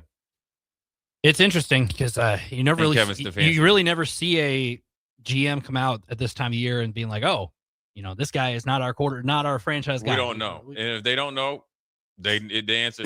When they say they don't know, just take the last part of that. They don't know. No, you're not. And it's a guy like Michael Penix who has battled injuries not just last year in the NFL, but also throughout his college career in Indiana, then going to Washington. And you have Kirk Cousins, who kind of a wild card a couple years ago. Okay, yeah, maybe he is the guy there. I don't know what he is anymore because of he's getting up there in age. He never got a chance to be the you give him $100 million and draft the guy 2 months later. Yeah, they didn't tell him, and that was like the most shocking. And now the Falcons are kind of back to square one. Like you talk about the quarterback class, Fernando Mendoza, combine week, he's not throwing there. It's kind of he's gonna be throwing at pro day, which is fine. It kind of he's gonna be more than likely the number one pick if the Raiders want to go that route. Haven't really heard any news about it yet, but sounds like the Raiders are probably gonna go that route. But then after that, it's kind of quarterback class is kind of one guy. I would say Ty Simpson's kind of the next guy. The Alabama, he's about the next guy, and this is a big week for him. Next 7 days for him are huge. Interview process, throwing at the combine, so he is going to be all eyes on him because the quarterback. This is a time where all the quarterbacks gather all the attention, and right now in the quarterback class, it's maybe just Mendoza and then him, and then kind of muddy water after that. He has a chance to really boost his stock, not only. If a team like the Falcons, team like the Jets or whatnot want to trade up, because teams will go up for the quarterback. We've seen it almost every year since. Yeah, I mean, you got Mendoza's been the number one pick, or assumptive number one pick for quite some time, right? So you have him, and then you got Ty Simpson. If you would have went in the middle of the season, he would have been potentially the number one pick as well. Went a little bit of a downslide. Wasn't actually on him. He was injured, and Alabama didn't even attempt to run the ball. So then he kept getting hit, and obviously they didn't have the type of wide receivers that Alabama is used to on the outside, the difference makers, the Julio Jones and all that. Ryan Williams is going around, doing TikToks and getting married at 19 years old, so that everything else besides football is more important. And so his stock started to slide. It was a little bit of a shock that he decided to go pro. But when you look at this quarterback class, right, and I think Ty Simpson is right now, as we sit, is the clear-cut number 2. And he's chosen to throw. And he has as much talent or maybe more upside than Mendoza because of the ability to run and extend plays and his accuracy on the run. I also think a lot of people just look at that playoff game he had against Indiana. That's one game from a guy who played against Florida State at the beginning of the year. Remember, Alabama lost to Florida State to start the year. And both teams went a completely different direction. Right. In between that Florida State game and that Indiana playoff game in the Rose Bowl, he was a pretty good quarterback. Some people had him in the Heisman race. A lot of people did. Oh, he did. He was right there with Mendoza, both in the Heisman race and the NFL, thoughts of where he was going. And that's the thing about like these guys that rank these guys is like, 1 week you'll be the number one pick. Oh, well, you play the number one team with the best defense and and Indiana was the best team. Well, no, oh man, you just had a bad game, so you know what, you might not even go first round anymore. you might not be These draftable. guys are so impulsive that, and I know it's for clicks, but the reality is he has a middle to late first round grade. Now he can be a surefire first rounder after this weekend. How he interviews, how he throws, and then also how much better he performs, on the whiteboard versus his closest competition. And according to this, it's anywhere from Carson Beck, Nussmeier, who was a thought of first round pick. Mm-hmm. Obviously, again, LSU had a crazy season, fired their coach. They look horrible. He got benched. He got benched, and it was kind of injury and just, kind of moving on. They tried to protect him, so they did him right, and then kind of move on to the future when you don't have a coach. So I don't think he got benched solely on the play. It's the situation. He tried to battle through it. And then Drew Allard, right? I mean, obviously, a ton of talent, came back, got hurt, and then next thing you know, James Franklin's gone. So you have two quarterbacks that is going to be interesting out after the combine. Do they drum up positive views because you didn't get to see them that much? So what I mean is if you have those two, that you have the injury and the situation of both coaches getting fired, so that's your built-in excuse, right? And that's real. Yep. Versus, in this case, Ty Simpson and Carson Beck that played the most football, so you have more film to dissect, more film to say, oh, well, we've seen you do these good things so many times. They're not that good when they actually are.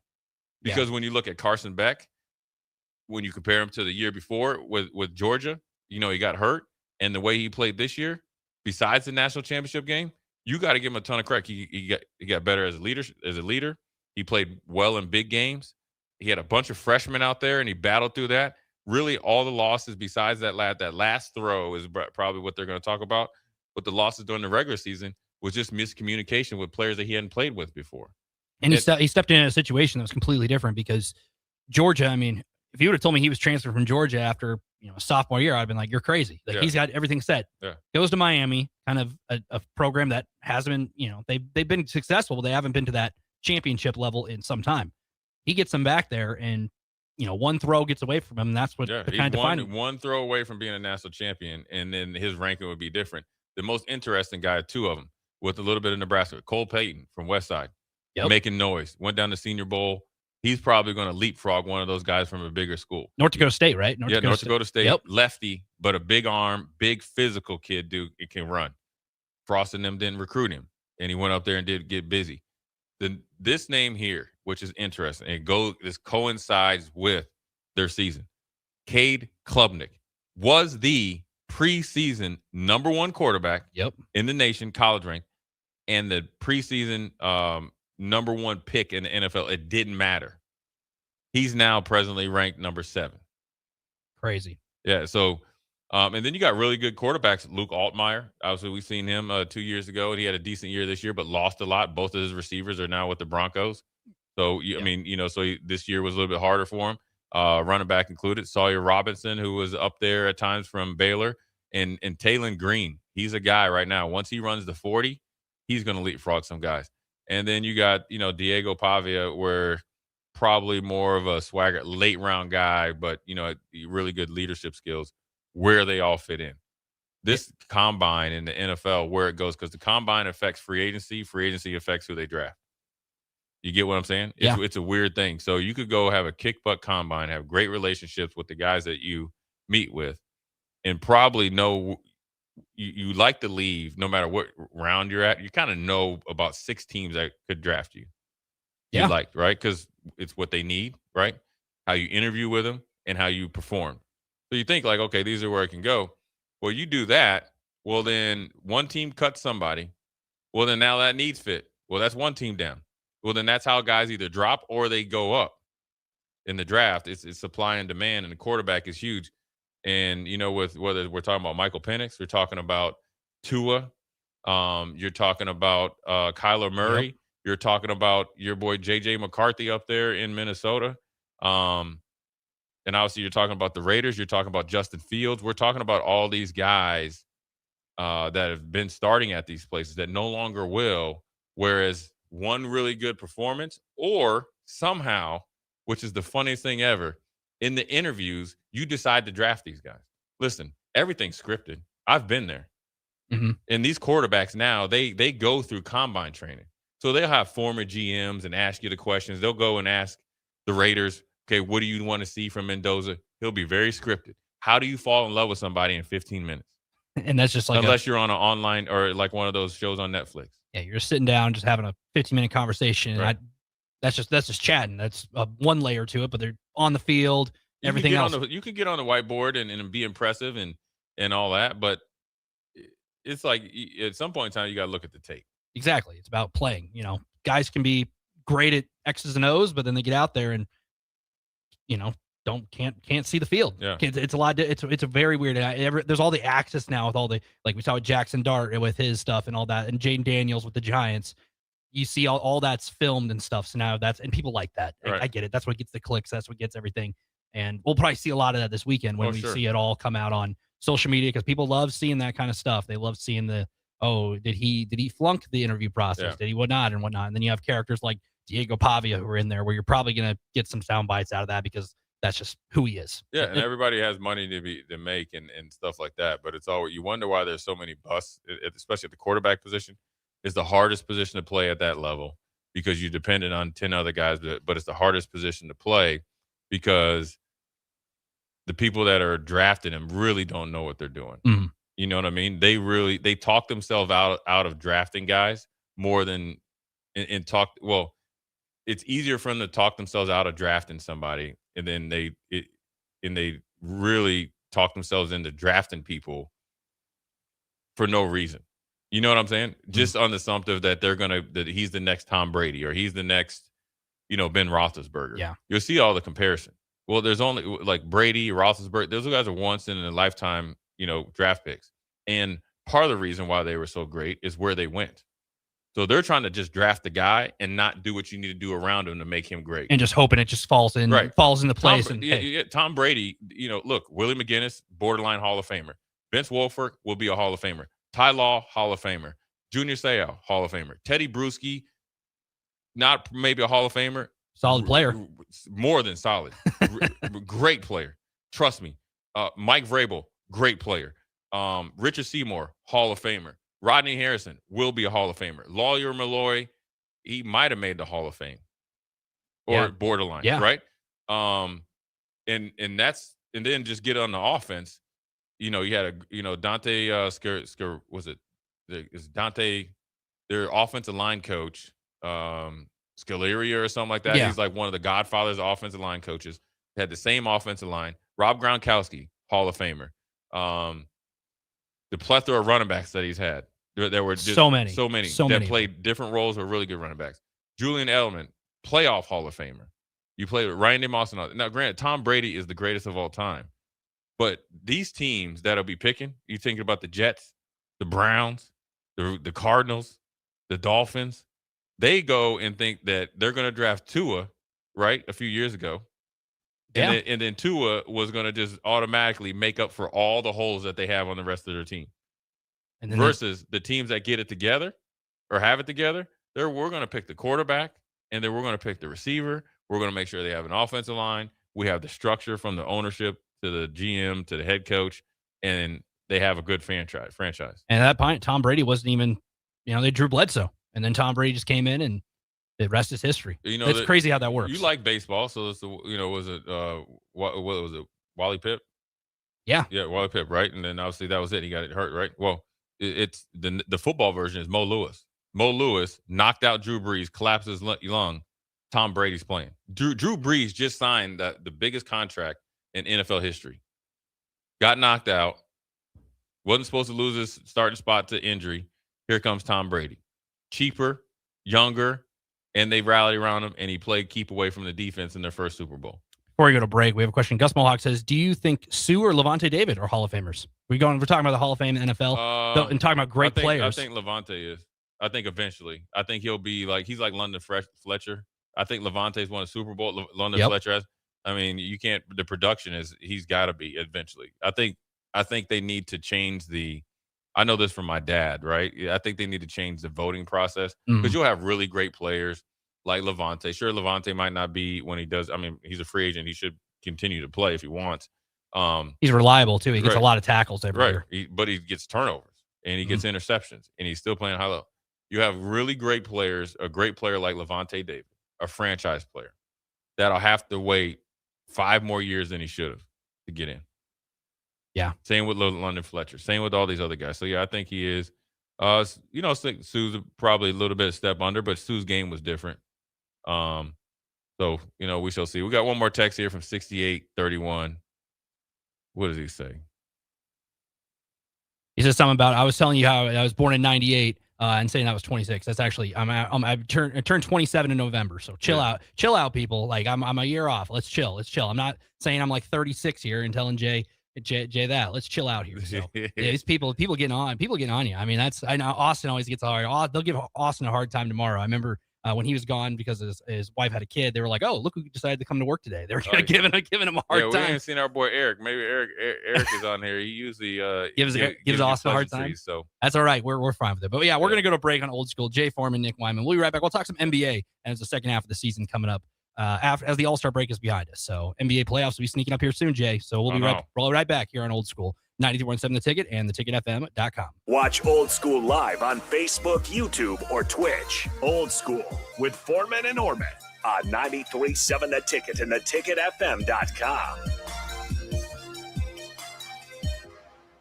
Mike, the insurance company wants us to replace the roof.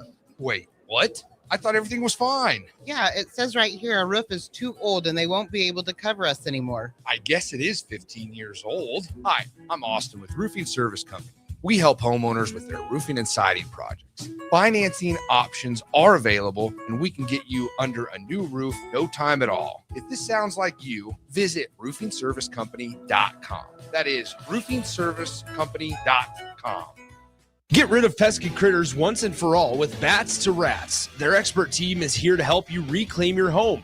No more sleepless nights caused by crawling critters or flapping wings. Bats to Rats ensures a safe environment for every family member. Check the website at batstorats.com for amazing offers. And if you mention this ad, you'll receive $10 off your initial inspection cost. Call Bats to Rats today at 402-781-8691. That's 402-781-8691. Bats to Rats. Select Plumbing and Utility has been serving Lincoln and the surrounding area for 14 years, and they're not slowing down. Select Plumbing and Utility handles all your plumbing needs from faucets and water heaters to full renovations, and they can even help with your heating and cooling needs. They're also Lincoln's underground experts, repairing and replacing broken underground water and sewer lines since day one. Contact Select Plumbing and Utility today at 402-560-6197, assuring excellence in every situation, opportunity, and challenge. That's 402-560-6197. Bauer Underground has been serving local contractors and utility contractors all across the state since 1997. When you see the black and white trucks, you know that the best workers in the business have arrived. Bauer is currently looking for equipment operators, laborers, diesel mechanics, and aerial linemen. Join the brotherhood built on hard work, authentic people, and a pedigree of success. They're offering top-notch benefits, a matching 401k, and a $600 per year clothing allowance. Bauer Underground, a family-friendly company with plenty of room for advancement. Concrete Industries has immediate job openings for precast production laborers and maintenance technicians. Concrete Industries offers great pay, health benefits, 401k, a wellness program, holidays, and paid time off. Apply today to earn a starting pay of $21.50 per hour plus a $1,500 hiring bonus. Concrete Industries is hiring all experience levels and offers on-the-job training. Start your career today as a precast production laborer or maintenance technician. Visit concreteindustries.com. Bauer Underground has been serving local contractors and utility contractors all across the state since 1997. When you see the black and white trucks, you know that the best workers in the business have arrived. Bauer is currently looking for equipment operators, laborers, diesel mechanics, and aerial linemen. Join the brotherhood built on hard work, authentic people, and a pedigree of success. They're offering top-notch benefits, a matching 401k, and a $600 per year clothing allowance. Bauer Underground, a family-friendly company with plenty of room for advancement. Most resolutions for the new year fail before January is even over. Why not resolve to just be a little bit cleaner in 2026? Nebraska Auto Detail is here for you. Now through March 30th, if you purchase a ceramic coating, you'll get a free interior detail. There's no better way to start your year than taking care of your car and decluttering the mess that it becomes so easily. Book your detail today at NebraskaAutoDetail.com or call Joe and the team at 402-601-5086. Lincoln's Coffee Week is now Coffee Month in February. With 25 participating venues, visit and check into at least 10 for a chance to win a $250 gift card to the venue of your choice. More details at lincoln.org/coffee-month, brought to you by Visit Lincoln. For remote starters, audio upgrades, and more, there's only one place to go. Auto Sounds of Lincoln at 48th and O. Tired of asking what's for dinner? Nourished for Life has got you covered. At Nourished, they're a local meal prep company that delivers fresh, chef-crafted, healthy meals straight to your door. Made from wholesome ingredients and ready when you are. No shopping, no chopping. Just heat, eat, and enjoy every night of the week. Fuel your busy days with balanced meals that are designed to keep you satisfied and energized. Visit nourishedforlife.co to purchase meals and taste the convenience of home-cooked comfort without the hassle. In every office, there's two types of people. There are those who bring in bagels and those who eat the bagels that someone else brought in. Everybody likes the first person. Be that first person. Weekday mornings at 7:30, you have a chance to win a business box of bagels from Bagels & Joe. All you have to do is shut up, Sipple. 2 questions for you, 2 for Sip. Win, and the bagels are yours. Lose, well, you don't want to lose. You lost Monday. You lost Wednesday. You're a loser. Shut up, Sipple. Weekday mornings at 7:30, brought to you by Bagels & Joe. Hi, Sean Callahan here of HuskerOnline.com, inviting you to join us here on 93.7 The Ticket. Every Saturday morning now in our new time, we're on from 8 to 9 with the weekly Husker Online radio show. We'll give you the latest in recruiting. We'll talk about what's going on with both football, basketball, and we'll probably share a few stories from the inside. It's every Saturday morning right here on 93.7 The Ticket. It's the Husker Online radio show from 8 to 9 a.m. Back to old school with Foreman and Orman on 93.7 The Ticket and theticketfm.com.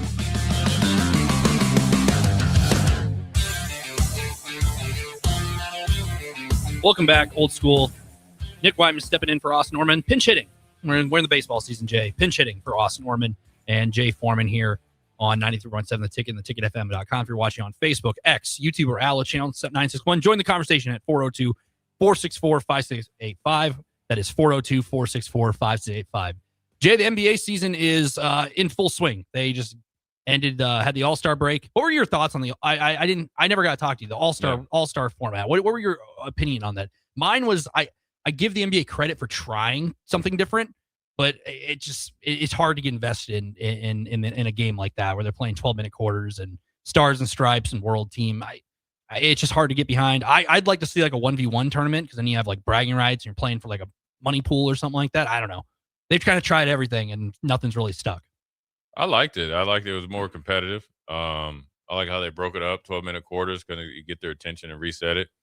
I think you got to keep trying it and, to where, it's not so egregious. I think over the time, way before your time, the All-Star game has always been silliness for the first 3 quarters, lock in for the 4th. But I think a few years ago or a couple of years ago, when you had guys laying on the floor and all that, I think it's like young kids, like when you have kids and they're having a sleepover and you're telling them to be quiet and the next thing you know you go in the basement, it's all tore up, right? And so and they didn't respect the house of the NBA, and so you heard a lot of media attention towards it. Stephen A. Smith and company were very upset about it because they were disrespecting the game, and that is the truth.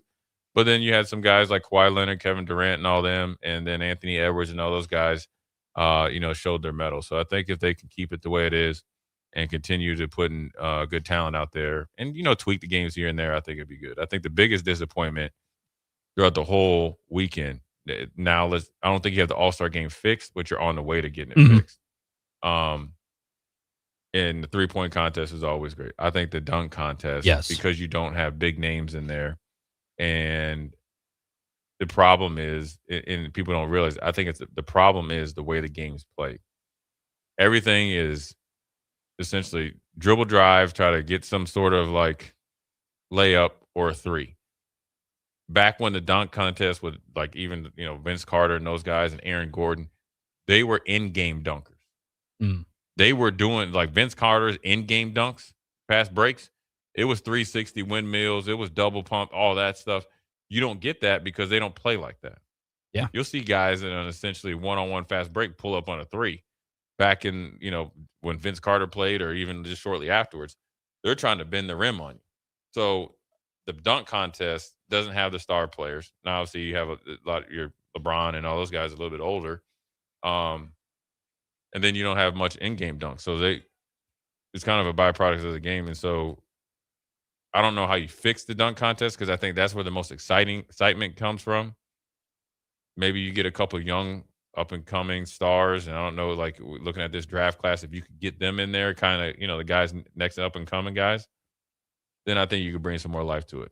And almost every dunk has been done that we've seen. It's just, and this dunk contest, it was just kind of, the Jackson Hayes dunk was the one that was all over social media where it's just a, breakaway dunk, slam it in, that's it. Yeah. And I don't know. I'd like to see a 1v1 because Unrivaled, the women's off-season. Yeah, that was pretty sweet. They do like a women's 1v1 playing for money pool, and it's awesome because it's like you get bragging rights. Some of them you're going against some of your teammates, and these people are the best basketball players in the world. You like to see like an Anthony Edwards versus SGA 1v1, and then you have that kind they of. Don't want to do that. You don't think so? No, they don't want to do that. I mean, I like the 1v1 in the WNBA or for the ladies. I just don't think the men will do it because I don't think a lot of them.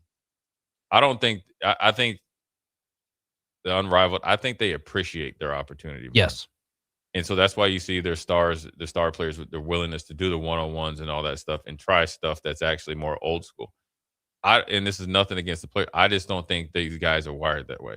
Yeah. I don't think they have the appreciation for the game. They appreciate themselves.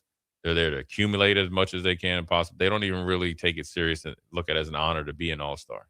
And you see it in football as well. So, baseball's not. They're no longer playing for the championship home field advantage for the World Series. NHL didn't even have one this year because they had the Olympics. We'll get into that at the bottom of the hour. Yeah. But it's I don't know. It's weird. Like the Pro Bowl is what it is now, and the All-Star game is the NBA All-Star game is what it is. But I wanted to talk a little about Eric is in the chat. He said, my man, back to full-time, Jay Foreman. You spoke into existence that he'd be locked in. He must have been a little busy. He must have been on a bathroom break. Yeah, it's a Monday, and he chimed in. He chimes in right at 4:35, ready to go. You say his name, and he appears in the chat. So of course you're like, hey, he might be giving you a hard time back. So he says they should bring in a professional dunker like Jordan Killigan for the dunk contest. They had one guy that had a cup of tea in the NBA, played at Georgetown and a couple other places. Mac McClung. Yeah, Mac McClung, who was legendary from his time in like middle school and high school. That came in, and he's a professional dunker. I think that's what, if you get NBA guys and maybe you have a couple of the best NBA dunkers going against these professional guys, I think you can bring some excitement back to it. Yeah, and All-Star break is now behind us, but I want to talk about the Boston Celtics. They are an interesting team. Jason Tatum goes down late in the postseason last year, injury. He's missed all year. Yeah. The Celtics are, you hear that. It's like, code red for the Boston Celtics. What is 2025, 26 going to look like for this team who has won a championship in recent memory and has been competitive since, the decade turned the 2020s. 37-19, 5.5 games out of first place, ahead of the New York Knicks by a game. The Detroit Pistons, the only team in front of them in the East. And Joe Mazzulla was asked a question about, what's Jason Tatum doing in practice? He's like, he's there. And he didn't really comment. And he didn't ask if he was participating in drills or whatnot. But if you're the Celtics, you're a team, you're a 2 seed in the East. Let's say you get to the playoffs and, this team's playing really well. They got Baylor Shireman from Aurora. He played last night on Sunday Night Basketball. A guy from Aurora, Nebraska gets to start and go up against, Luka and LeBron in primetime television. This is a team, Peyton Pritchard, Jaylen Brown, just got Nikola Vucevic. Do you bring a guy like Jason Tatum in if he's ready to go in the playoffs, or do you just, don't fix what's not broken right now? Because they're a team that's they're jockeying right now. They've won 3 straight, hanging around that Detroit, New York range, and they're going to be a threat come postseason, even though Jason Tatum hasn't played a game yet this year. Yeah, I think you're going to have to, look, he's got to get his game legs back. Simulating a game in practice and practicing in versus playing a game at the rate that they're going to play and the way that the Celtics play is a lot different. So I think Jason Tatum is obviously rational about it. Mazzulla and the Celtics are going to take good care of him because he's a franchise player as well. And It has been and was a great opportunity for Brown to step up and be the guy that people questioned whether he could be or not. Both of him and Jason Tatum went through that in their career. Can they play well in big games? Can the Celtics get over the hump? They've done that. Now, is Brown the guy or is Tatum? Now, obviously, it's Brown, and he's really taking the Celtics to heights that they didn't forecast at the beginning of the season. And Jason Tatum will get back, and then, once he starts to perform well and the offense is flowing, then he'll be back out there. Yeah, it's a good problem to have. Exactly. And then if they get him back for the playoffs, I mean, that just adds another wrinkle to them. And then they're kind of back to full force, back to the Celtics we saw that won the NBA title a couple years ago. And and they're tough as nails. They're really good defensively. You had, Peyton Pritchard emerge this year. Mm-hmm. The year that they won it, you had White. And obviously they had, Porzingis and all that. He's no longer there, but you got Al Harrington's not there anymore, but you had guys like that that were able to, step up at times. So, the Celtics are in a really good position. Jason Tatum, they could take as long as they can or want to, because him getting back into game shape will be within a week or two. So look towards the end of the season, see them trying to ramp him up. But then also they want to make sure that, they don't put him out there too early, for 1 year, because this is a guy that you made a huge investment in. The guy you picked, you developed him. He's going to be around for a very long time. So you just don't want to throw him out there just because you think he's available through some of the simulated drills you do at practice. And then you turn your attention to the Western Conference. Everybody's Oklahoma City's kind of the team defending NBA champions. They have a young core that's still together, but there's a lot of contenders still in there. You have San Antonio, who is above expectation this year, Victor Wembanyama and that crew. Then you have Denver with Nikola Jokic still playing at MVP level, and Jamal Murray still there. He always comes on in the playoffs. He's always a tough out. Lakers fans know that.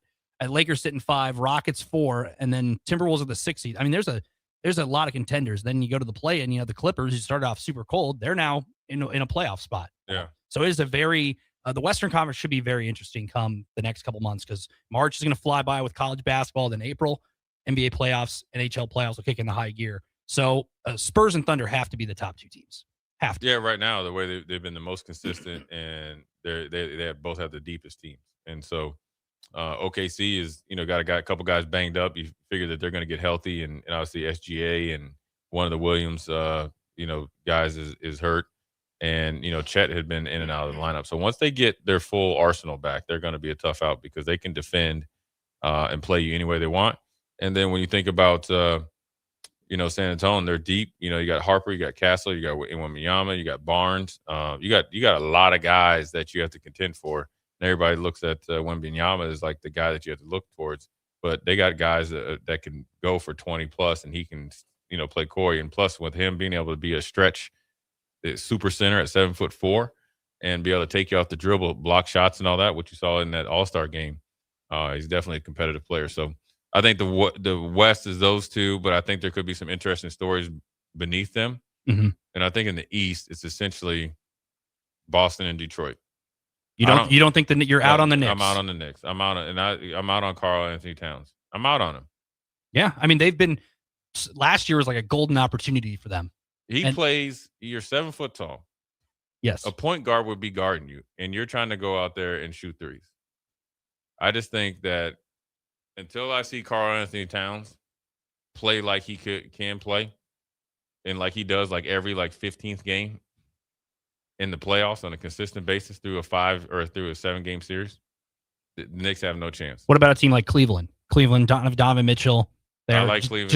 They got James Harden. If they gel, Donovan Mitchell goes ghost, right? Mm-hmm. James Harden there. Now, James Harden's known to go ghost, but I think if he has Donovan Mitchell and Donovan Mitchell has him with Mobley and Allen, they can kind of protect the rim. I like it, and I love Atkinson as their coach.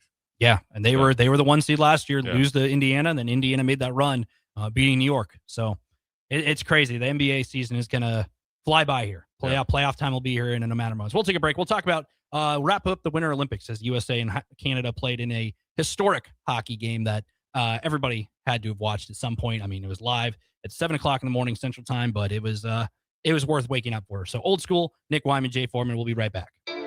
You're listening to Old School with Jay Foreman and Austin Orman. Download the mobile app and listen wherever you are on 93.7 The Ticket and theticketfm.com. This is Jordy Ball for Anderson Ford. For years, Anderson has relied on an exceptional customer experience. But just this once, they're going to rely on a really great pitch. Right now, lease a 2025 Ford F-150 for $199 per month. Experience better at Anderson Ford. Stock number 1007055. Previous service loader. $199 per month. Lease for 36 months with approved credit. 7,500 miles per year. 6,800 to its signing. No security deposit required. Tax, title, and license fees extra. Residency restrictions apply. Program subject to change. Must take new retail delivery from Anderson Auto Group by 3/31/26. See dealer for details. Husker Nation, your perfect softball plan is here. With the flexible Husker softball on deck deal, you choose the action. For just $38, pick any 4 games plus 1 from the Can't Miss Iowa series. Build your own schedule, catch your favorite matchups, and cheer on the Huskers your way all season long. But don't wait, these mini plans won't last. Visit huskers.com/tickets and make your own mini plan today. Go Big Red. Looking to get a room downtown or near South Lincoln? Abe Lincoln would tell you no to the Ford Theater and yes to Lincoln Hotel. Save up to 40% off downtown Lincoln prices with a nice clean room and comfortable stay. Lincoln Hotel is locally owned and offers a day pass to the city's largest locally owned gym, Good Life Fitness. Long-term stays are available. You can learn more about pricing and book your Lincoln Hotel stay today at staylnk.com or call 402-600-0565. That's staylnk.com or call 402-600-0565. Hi, Charlie Stone here, and joining me is Andy Goodyear with Honda of Lincoln. Before I bring Andy on, we want to wish you joy, success, and good health in 2026. Andy, are you there? Yes, I am, Charlie. And by the way, that was well said. Andy, I know you want to kick off 2026 with a bang. What's going on at the dealership? We got a lot going on here, Charlie. We have incredible savings on every new remaining 2025, New Year's savings on every new 2026, special low long-term financing, and special lease rates. The biggest news is we have more than 400 new 2025 and 2026 Hondas to choose from. How about pre-owned? We have over 125 pre-owned and certified pre-owned Hondas right now with prices starting at under $10,000, and we have special low rates. Well, maybe it's time you experience the best. The Honda of Lincoln way of doing business. 27th and Yankee Hill Road, or online at hondaoflincoln.com. Hey there, this is Paul Scheel, owner of High Electric. I want to thank our friends and loyal customers and introduce High Electric to those looking for a new electrician. We've been serving the Lincoln and Omaha area for over 30 years, from design to install, upgrades, and repair. If you are a homeowner or a small business needing some electrical work, call us at 402-466-6606 or check us out at hyelectric.com. We look forward to hearing from you. Lincoln's Coffee Week is now Coffee Month in February. With 25 participating venues, visit and check into at least 10 for a chance to win a $250 gift card to the venue of your choice. More details at lincoln.org/coffee-month, brought to you by Visit Lincoln. It's basketball season, and Salt Mine City is your pregame and postgame headquarters in the Haymarket for craft beers and great food. Get ready for the game with their big, fatty 7-ounce hamburger, or try a Reuben sandwich served on Blackstone rye bread. And don't forget their beef or chicken nachos with guacamole, sour cream, jalapenos, and more. Wash it down with one of their 12 beers on tap, including the popular Single Axle Light American Lager. Salt Mine City, your basketball headquarters, now open at 2 p.m. Monday through Thursday and 11 a.m. Friday through Sunday at 8th and R. Empire Netting and Fence delivers top-quality netting and fence solutions. From major sports venues to backyard installs and everything in between, coast to coast. We take on tough jobs with grit, integrity, and a strong commitment to safety. Empire is growing, and we're hiring motivated people ready to grow with us. We build each other up, and we're building something big. Think you've got what it takes? Apply now at empire-fence.com. That's empire-fence.com. 93.7 The Ticket, Fox, KFXL weather. Brought to you by Bryant Air Conditioning, Heating, Electrical, and Plumbing. Your Lincoln forecast for today, we'll see lots of sunshine with light winds. See an afternoon high near 33. Tonight, partly cloudy skies, a light breeze, the low around 22. And tomorrow, we'll see partly sunny skies, be breezy and warmer. An afternoon high near 56. I'm meteorologist Kyle Tucker for 93.7 The Ticket and theticketfm.com. Rick Heyman here from Sartor Heyman Jewelers. I want to personally thank our great customers for voting us once again the best of Lincoln. At the same time, we're celebrating our 120th year in business in the great state of Nebraska. You can count on Sauter Heyman for the very best quality, value, and customer service. When it comes to your jewelry needs, visit us at South Point, Grand Island, and the Outlet in downtown Lincoln. Visit us today at SauterHeyman.com, and thank you for your continued trust after all these years. Bauer Underground has been serving local contractors and utility contractors all across the state since 1997. When you see the black and white trucks, you know that the best workers in the business have arrived. Bauer is currently looking for equipment operators, laborers, diesel mechanics, and aerial linemen. Join the brotherhood built on hard work, authentic people, and a pedigree of success. They're offering top-notch benefits, a matching 401k, and a $600 per year clothing allowance. Bauer Underground, a family-friendly company with plenty of room for advancement. If you're seeking a career with a growing company, Gaina Trucking and Excavating is hiring and looking for additions to their team. Gaina Trucking has a strong team culture, competitive pay, 401ks, and benefits like health, dental, and vision. Drivers are guaranteed 40 hours per week, even in the winter months, and are home every night. Start your career today at Gaina Trucking and Excavating. Apply today at GainaTrucking.com. Back to Old School with Foreman and Orman on 93.7 The Ticket and theticketfm.com.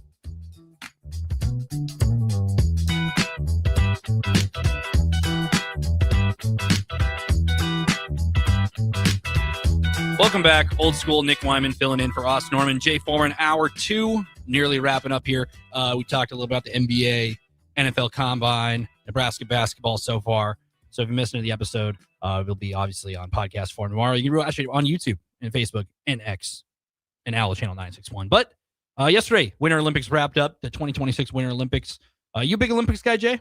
You like the Olympics? I mean, Summer Olympics are my favorite, but I like Winter Olympics. Yeah, a lot of different sports you don't really see. I'm a big curling fan. Farley also wanted to. Farley. You like mopping at home then? No, but it's just a fun. When like they do their Far, thing, right? Farley said we should put together a ticket team and compete against like the UNL curling club and see like who would your three or who are the three that would step up to the curling. I mean, like throw the stone. I mean, there's a lot of strategy to it. Guy did a 360 one for Norway, did a 360 spin because they were already out, but did it just because they had one more stone. Isn't that what you do with the brush?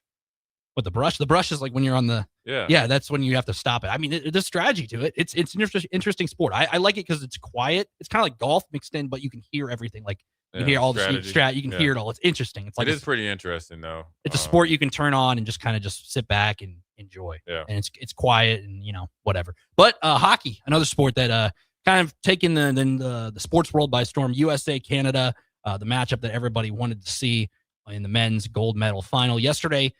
People complained about the start time. It was like, 7. It's like, well, there's such thing as time zones, and that's a thing.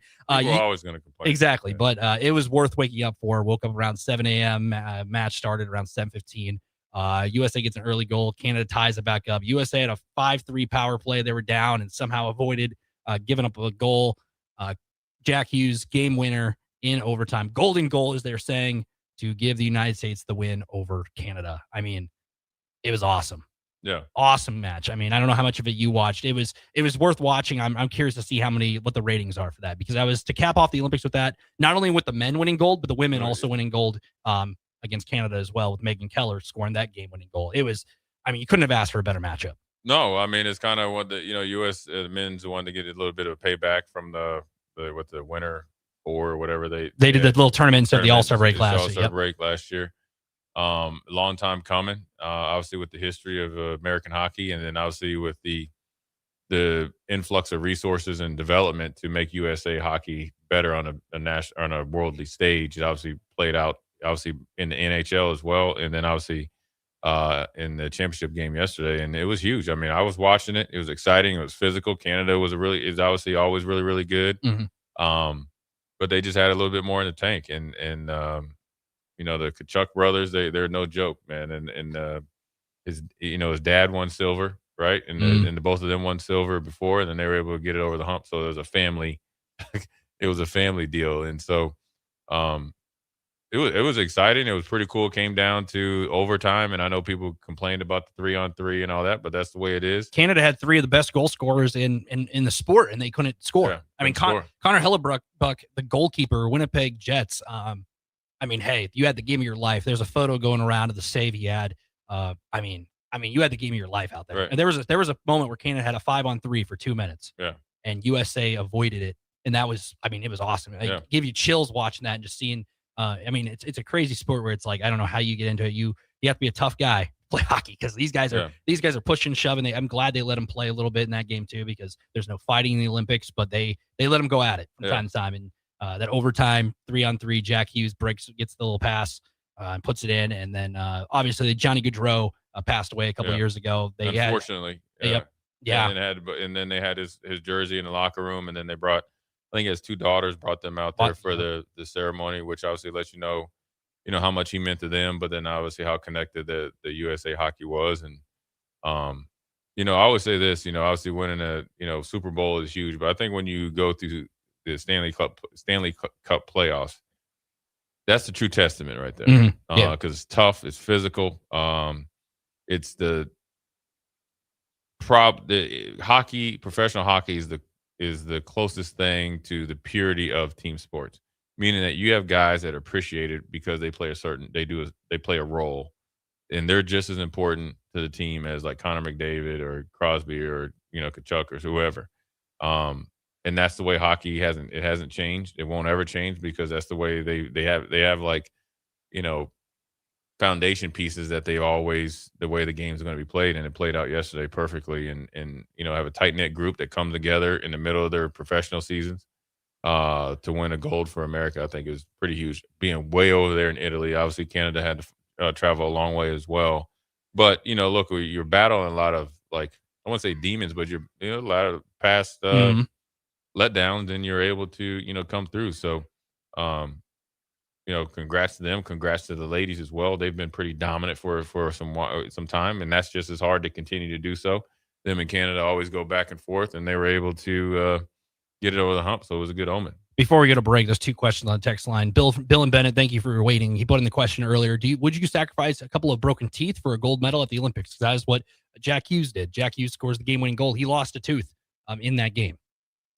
Hockey players, look, if you listen, there was like, I wanted to play. All my friends when I first moved to Minnesota play hockey. I was like, first of all, my dad was like, it's too expensive.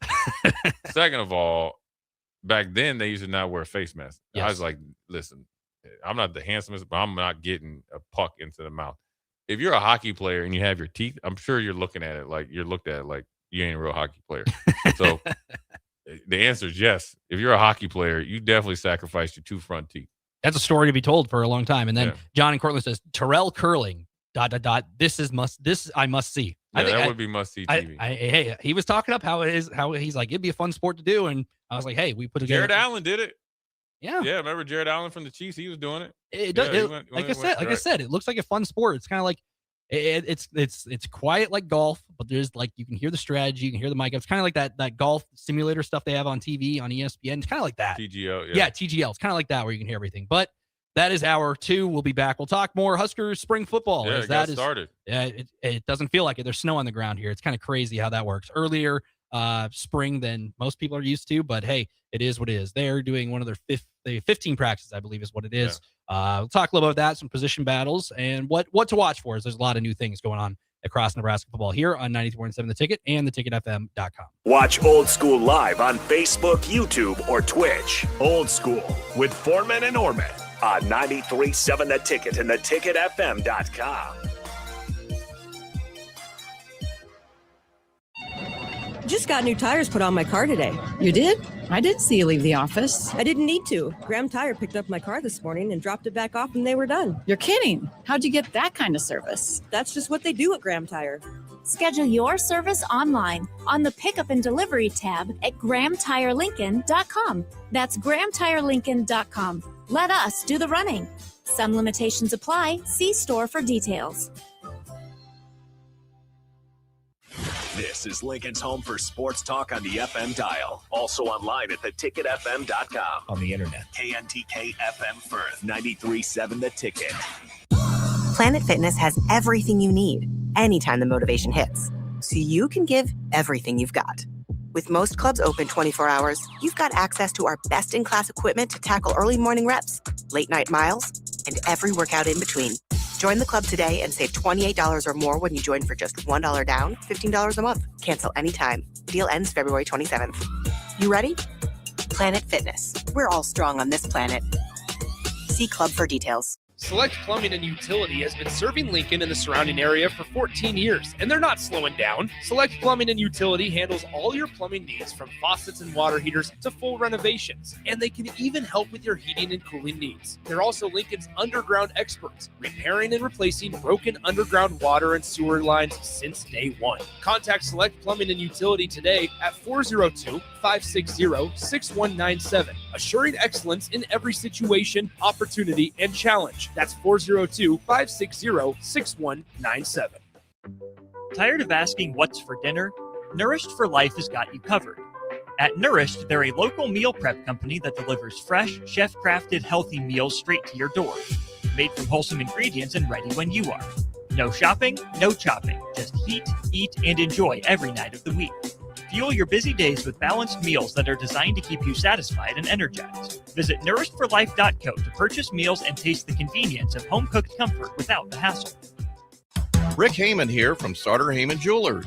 I want to personally thank our great customers for voting us once again the best of Lincoln. At the same time, we're celebrating our 120th year in business in the great state of Nebraska. You can count on Sartor Heyman for the very best quality, value, and customer service. When it comes to your jewelry needs, visit us at South Point, Grand Island, and the Outlet in downtown Lincoln. Visit us today at sartorheyman.com, and thank you for your continued trust after all these years. In a world where Wi-Fi battles rage and bandwidth is never enough, one family dares to connect it all. Work from home, influence all day, stream all night, and game to win. Deadlines, downloads, and dance-offs, all happening under one roof, flawlessly. Can your internet provider do that? Fiber fuel your household at allofiber.com/all-in.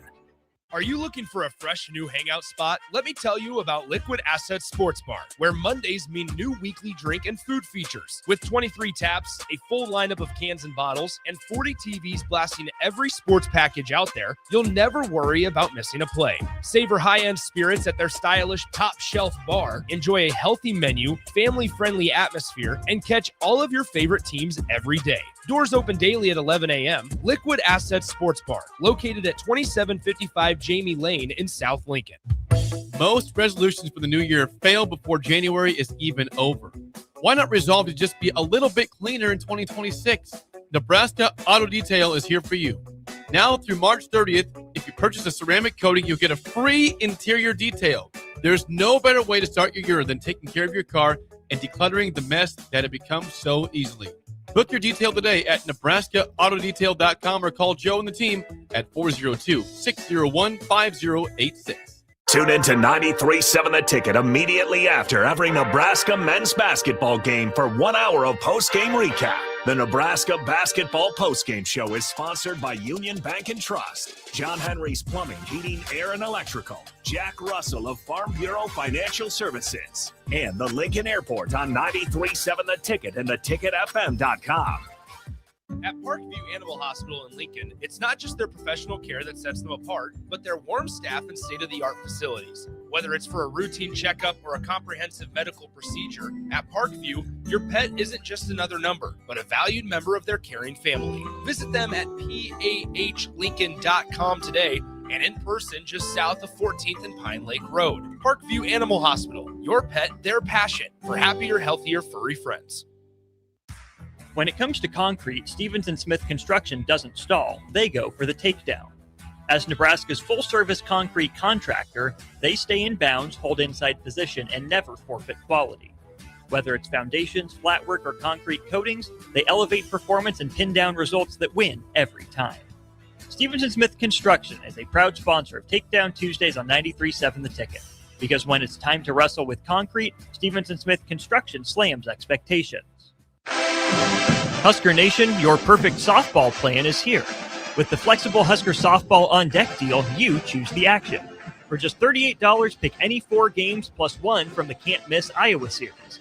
Build your own schedule, catch your favorite matchups, and cheer on the Huskers your way all season long. But don't wait, these mini plans won't last. Visit huskers.com/tickets and make your own mini plan today. Go Big Red. 93.7 The Ticket Sports News go now.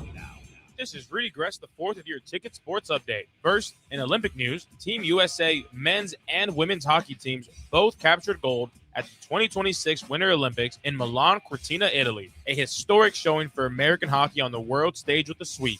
On the hardwood here in Lincoln, the Nebraska Cornhuskers picked up a strong 87-64 win over Penn State at Pinnacle Bank Arena, bouncing back in Big Ten play with a complete performance on both ends of the floor. Nebraska now turns its attention to Maryland, hosting them Wednesday at 6 p.m. Central at Pinnacle Bank Arena. The game will air on the Big Ten Network. The Nebraska women are coming off a thrilling 66-65 road win over Washington, sealing it in the final seconds to snap their losing skid.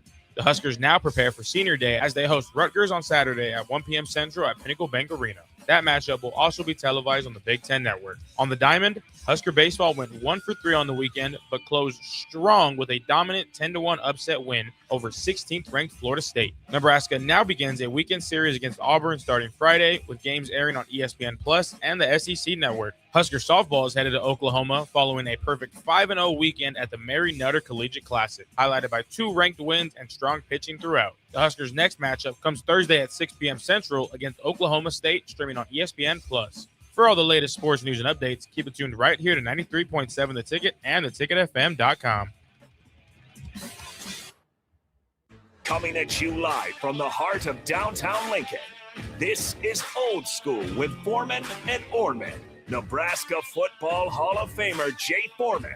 Here's Troy Detmer dropping straight back in the pocket. Rifles a pass. It was tipped. It's picked off by Foreman. He's at the 15, 10, 5. He'll score! Woo! Foreman got it, and it's touchdown Huskers. Black shirts answer the call one more time. And Austin Orman. Old School with Foreman and Orman is sponsored by Graham Tire Company of Lincoln, your tire store next door with 4 Lincoln locations. Old School with Foreman and Orman on 93.7 The Ticket and theticketfm.com. That is right, Old School. Nick Wyman stepping in for Austin Norman here on this Monday, February 23rd of 2026, alongside Jay Foreman. Hour 3 here. Time's flying by, man. We were just sitting here. We just started talking about everything. We talked about everything from the Olympics to football. We're sticking with football, though. Nebraska football. Nebraska spring football. I mean, you look outside and you see the snow. You think like, the Las Vegas Bowl is probably just coming up here, and Christmas and New Year's is coming up. But they are playing. They're practicing football and spring football. Tom Chattel has talked about it from time to time. Todd Euler went down to practice the other day on Saturday, the first day of their first spring practice. Says the spring game will be here before we know it. It's kind of crazy how that works out. Yeah, it's crazy how that works. March 28th. Yeah, and that's 7 a.m. Yeah, it's about a month away, and that's you see snow on the ground. I mean, hopefully it's not like this when they play football, but hey, it's football. Football's an outdoor sport, man. But Old School is sponsored by Graham Tire Company and celebrating 75 years of service in the Midwest. They're more than just tires. They do all kinds of car and light truck repairs, too. From brakes to oil changes, trust Graham Tire for service you can count on. Graham Tire getting you to the places that matter most. But yeah, Husker football. Like I said, feels just like the Las Vegas Bowl was. Like 6 weeks ago? It was 6 weeks ago. Yes, and it feels like it was just yesterday. They're gearing up to go play Utah, and we're sending people down to Vegas. And now you have, that game is what it is. It's the end of the season. And now spring practice is in full swing, and a lot of new faces, a lot of new players, a lot of new coaches. And you're seeing it kind of finally, this is the time to gel and put it back in, put everything into perspective and put everything together, because you can't get away with that just doing that in the fall. This is where it starts. Yeah, I mean, it's the beginning. I mean, I think that, the bowl game and bowl prep is kind of a look-see, or kind of like your passive kickstart to your 2026 season. But realistically, your winter conditioning in the spring ball is obviously the kickstart. And obviously they've been lifting weights for quite some time or whatever. And, it kind of does help them that they just were 6.5 weeks, past playing. Guys that have been around, they're kind of still in somewhat football shape. And then, the new guys are going to have to acclimate as well. And then you get out there and start to move around a little bit. It gives you more time in theory and in reality to get more healthier. They're able to do more on the field stuff throughout the offseason than ever before. You get more time to really ramp up for that. I guess, they do official visits now in June, for the guys that get, because you want to get kids that committed earlier. And so you can build that 2027 class, ideally up before the season starts, right? And then have a great season. So it gives you a little bit more time to kind of get prepared for the season. But most importantly is that you got to handle spring ball and treat it as the most important, every day is the most important day. Every day is a work day. There is really no day off, because if you're not doing a football activity, you need to be, potentially getting an extra lift in. You need to be in the film room, in the recovery center, and just obviously going about your day. This is where you build the foundation of what you want to be or who you are individually and collectively moving into the season. And this is probably the hugest or the biggest year in quite some time, because the schedule is hard. It's in some people's mind daunting, but the reality is it's obviously a great opportunity as well. Yeah, you hit it right on the nose. Opportunity for guys who are trying to break into the starting lineup, guys who are trying to earn their stripes, guys who are just new to the program. I mean, there's a lot of new. I mean, you see on the offensive line, like, what is it, 4 of the 5 guys are new. Yeah. I mean, a lot of. And this is a new Elijah Pritchard too, and probably just Evans is probably the mainstay, and obviously Pritchard probably is, the guys that they got out of the portal, along with Pritchard and Evans, are probably most likely going to start. But when you look at it, they have to still go earn it, right? Everybody has things that they have to remedy, and so they're all going through it together. As I'm sitting here thinking about it, I want the text line to chime in as well. Besides like Calandria, Owen Chambliss, and let's just say McDougal, Marshall, and then the linemen. So that's 9 guys, right? Yep. And let's just say 10 of Lindenmeyer and 11 Hunter. You really don't know. There's 11 other spots realistically up for grabs. And then when you expand on guys that are going to be co-starters or rotational players, there's probably 22 to 28 spots up for grabs. And that could be specialty spots like nickel, third down pass rush specialist and all that stuff. Designated, are you in the first or second rotation at the stack inside linebacker positions, right? They added some guys in the portal. So everybody's in competition mode. And you got to do that while trying to build the team chemistry. But ultimately, you got to go out there and beat somebody out. And that's what the, true competition is, where you can build things and then obviously hopefully exceed expectations. We talk about all the new faces, Rob Orich, defensive coordinator, new O-line coach. Everything's, there's a lot new of edge coach, there's a lot of new. Yeah. The list goes on and on and on. And then you mentioned the players. You mentioned Calandria, Owen Chambliss, and all that. I think the running back position is the most one of the more interesting ones, because Mekhi Nelson had a solid Las Vegas Bowl. He never really had the opportunity to get on the field because you couldn't take Emmett Johnson off the field. Right. It's just how it rolls. Like, you cannot. He's going to be irreplaceable because of what his workload was, how much part of the offense he was. What is in Nebraska didn't go out? Some people are talking about Nebraska should go out and go get a running back in the portal. They didn't. And Mekhi Nelson is there. He's kind of been the secondary guy, I assume, but there's other guys there. They have other running backs ready to step in.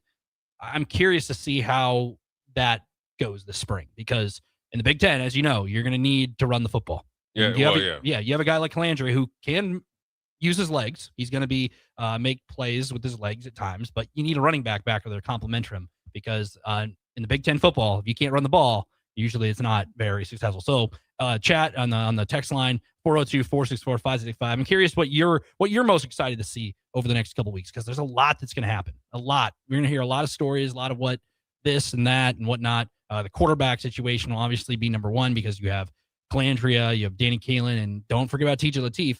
But I think the running backs is my number one storyline to watch. It's going to be more high profile than any other year before, based on what Emmett did last year. You can't expect that type of output or even that type of play calls moving into this year. Mm-hmm.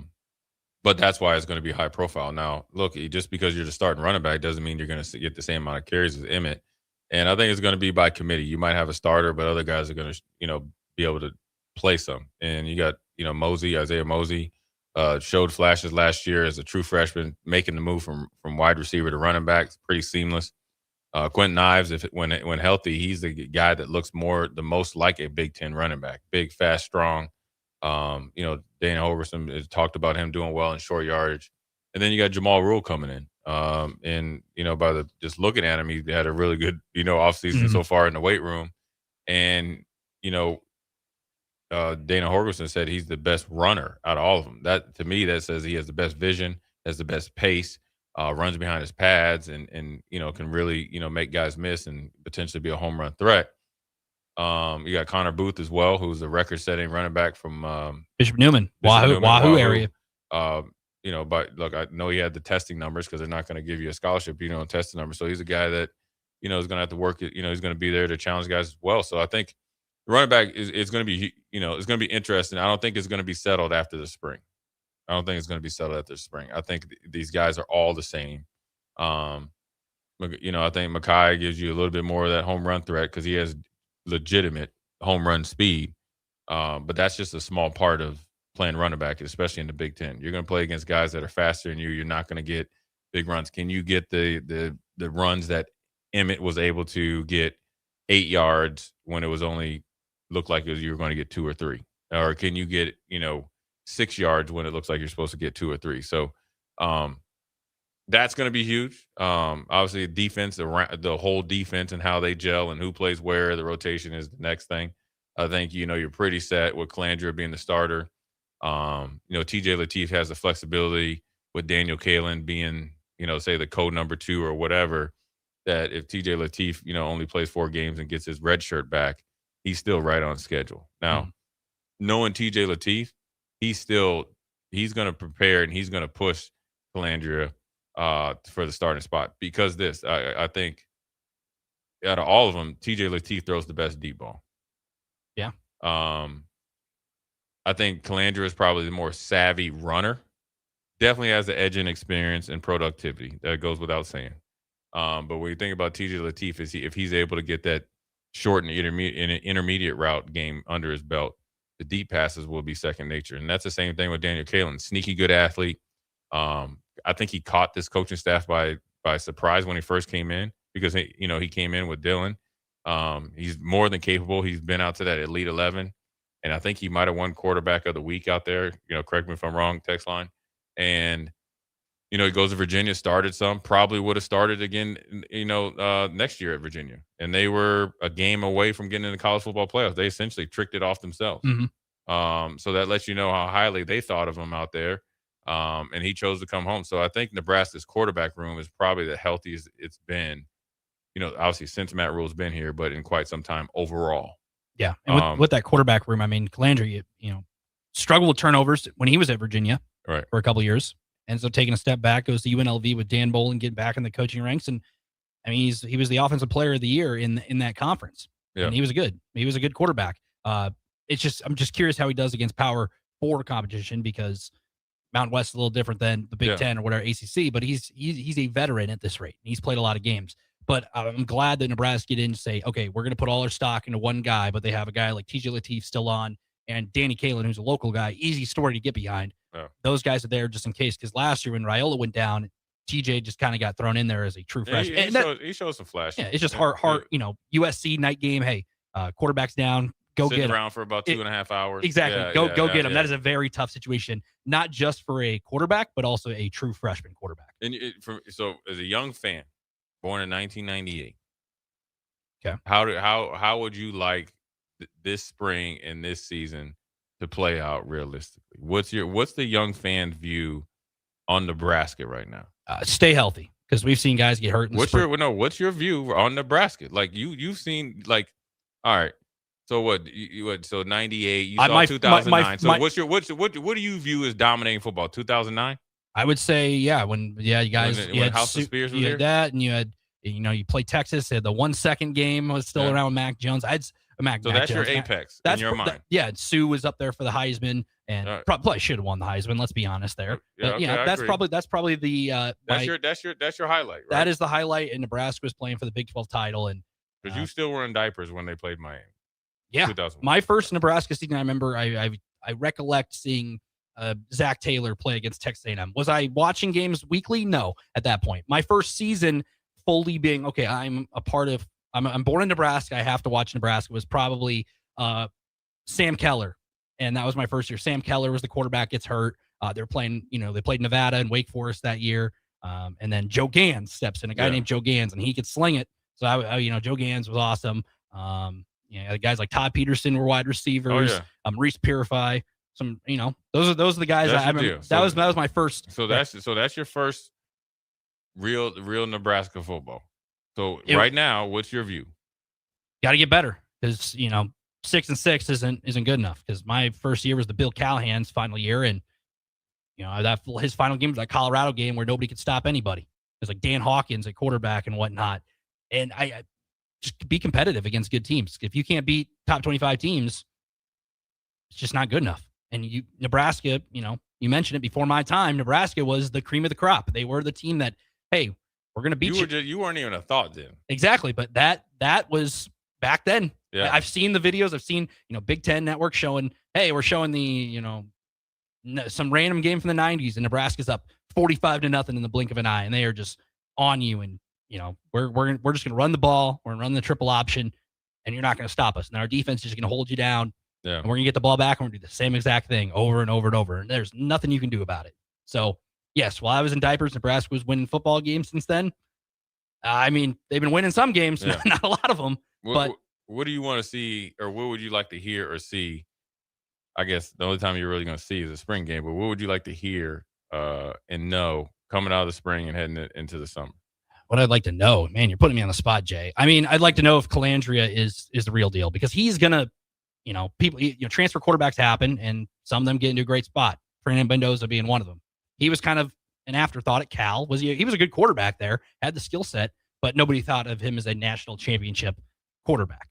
Calandria, I just hope he can put the demons behind him, because in Virginia, he was a turnover machine, and that's kind of what plagued him. Goes to UNLV, kind of reinvents the wheel, gets better at football, better at being a quarterback. He kind of was more of a run. I'd like to see him be more of a passer, because Nebraska needs a quarterback like that. Yeah, I think you need a guy who can sling it, guy who can be protected in the pocket. Nebraska, as we've seen, Nebraska hasn't been able to have that in recent years, and I just hope that they hit the spot with Calandria at quarterback. And if he's not, then hopefully Danny Kaelin or TJ Lateef can back it up, because if you don't have a good quarterback in the Big Ten and you can't run the ball, there's not a whole lot you can do. And they're with the schedule you mentioned, the schedule is going to change. A team like Michigan State right now, Jonathan Smith, not great, but Pat Fitzgerald, they're going to be a completely different team they are as of late February till October. They're going to be in line.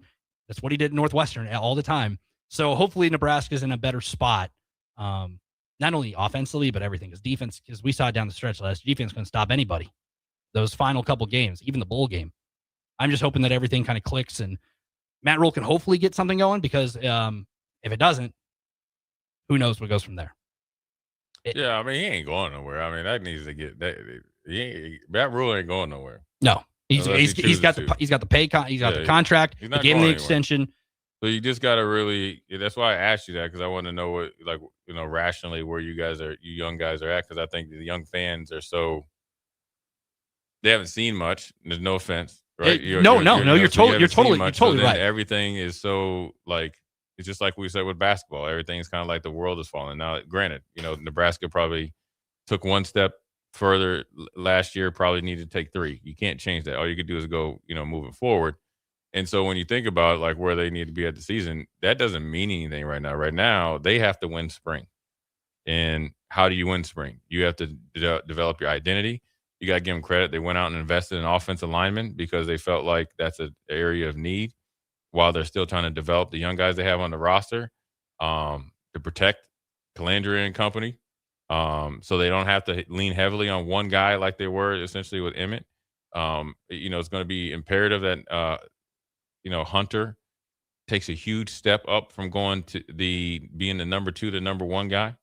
I know they brought in Gilmer, but Hunter has been here. He has got to create a connection with Calandria game 1 through 12.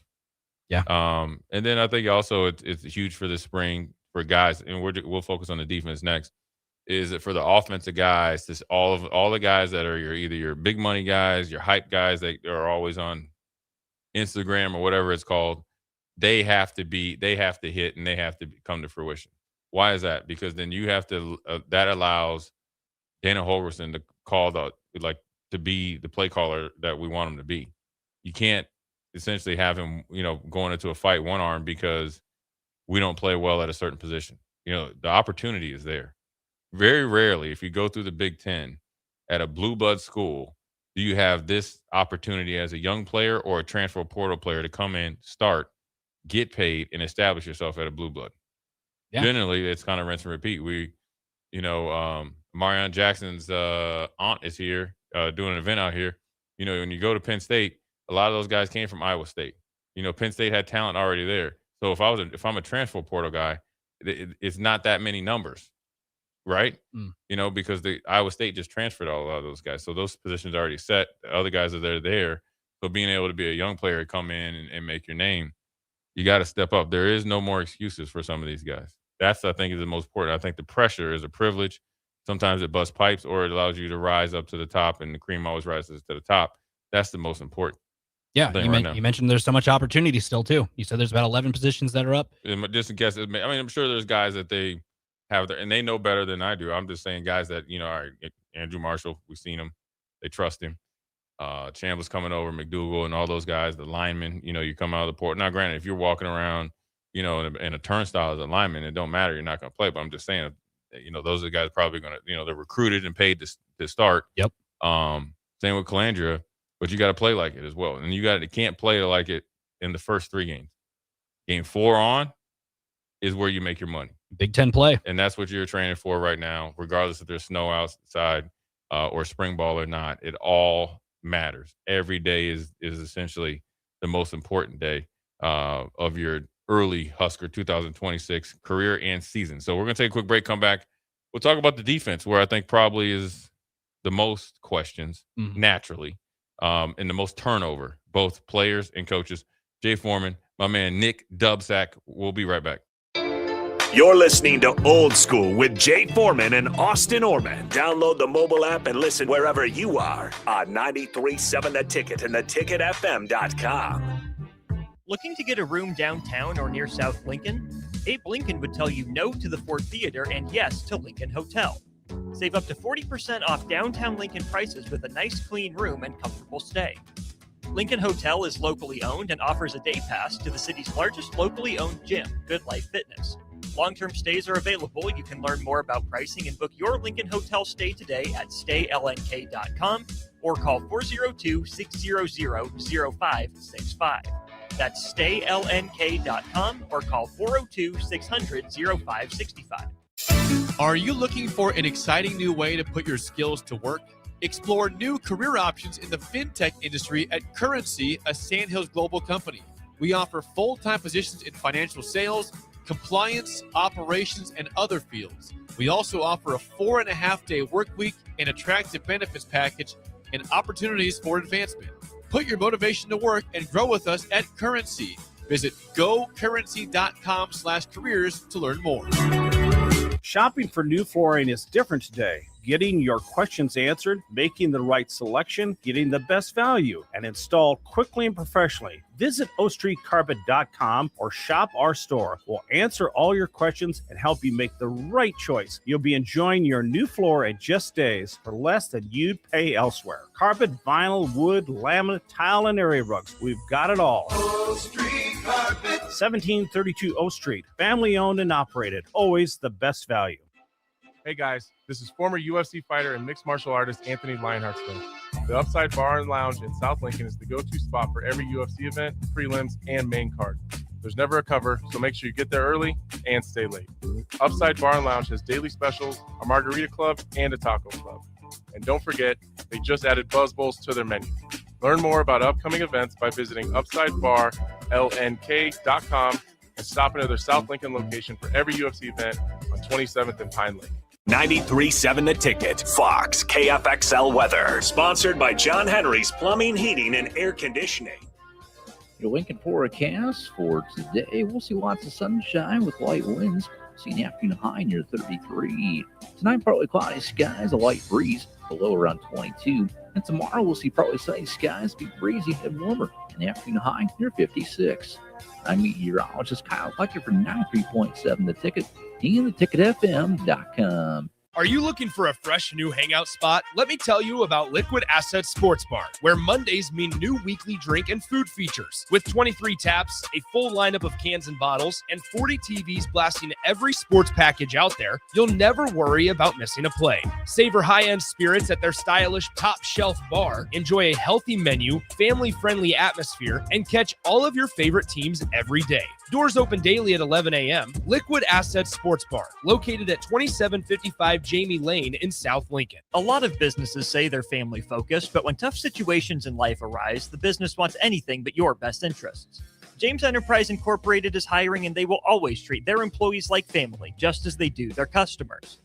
James Enterprise Incorporated is hiring Class A and B CDL drivers, a shop tech, and a diesel mechanic. If you're looking for a career with a company that goes above and beyond to value you and your family, apply today at jamesenterpriseinc.com or call 402-432-6740.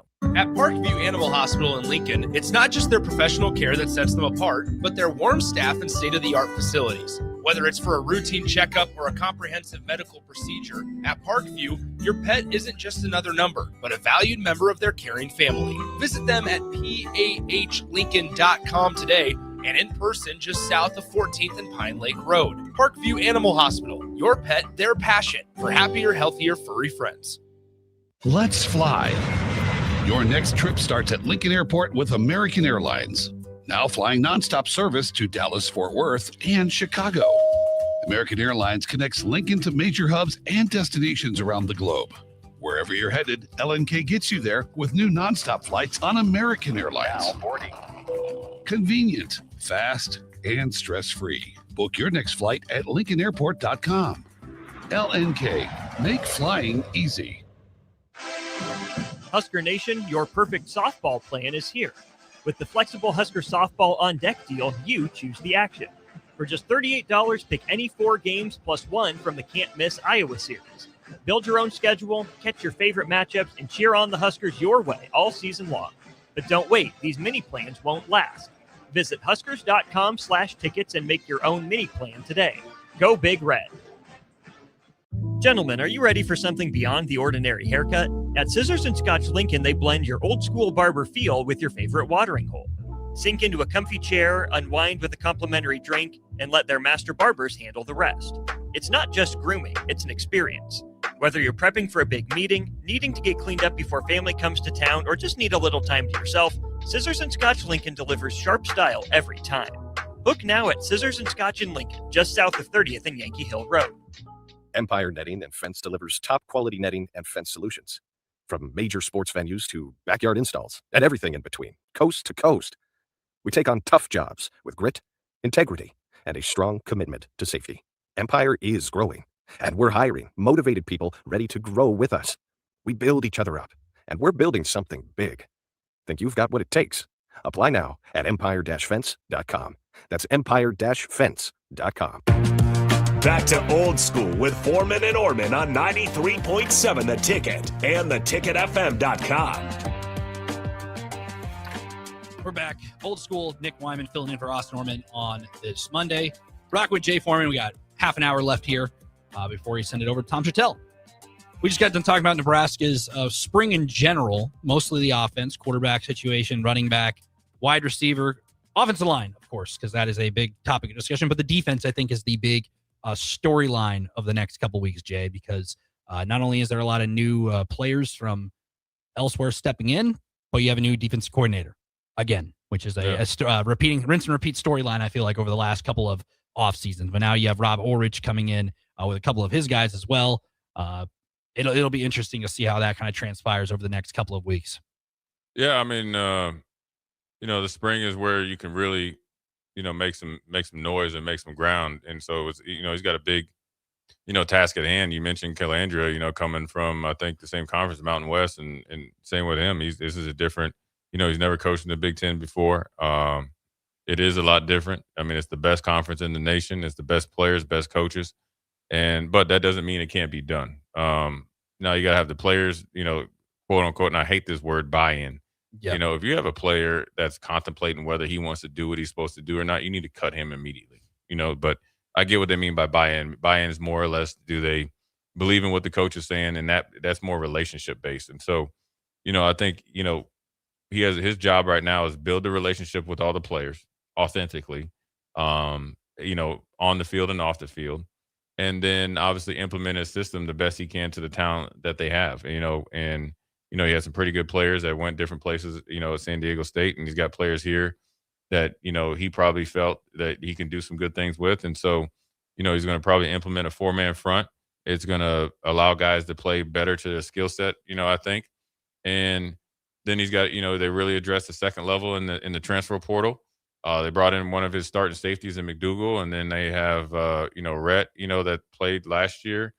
And they got, obviously Marshall coming back, an open spot, an open competition that's not even started yet until Danny Odom gets here from Florida, the freshman. I think he was a 5-star recruit.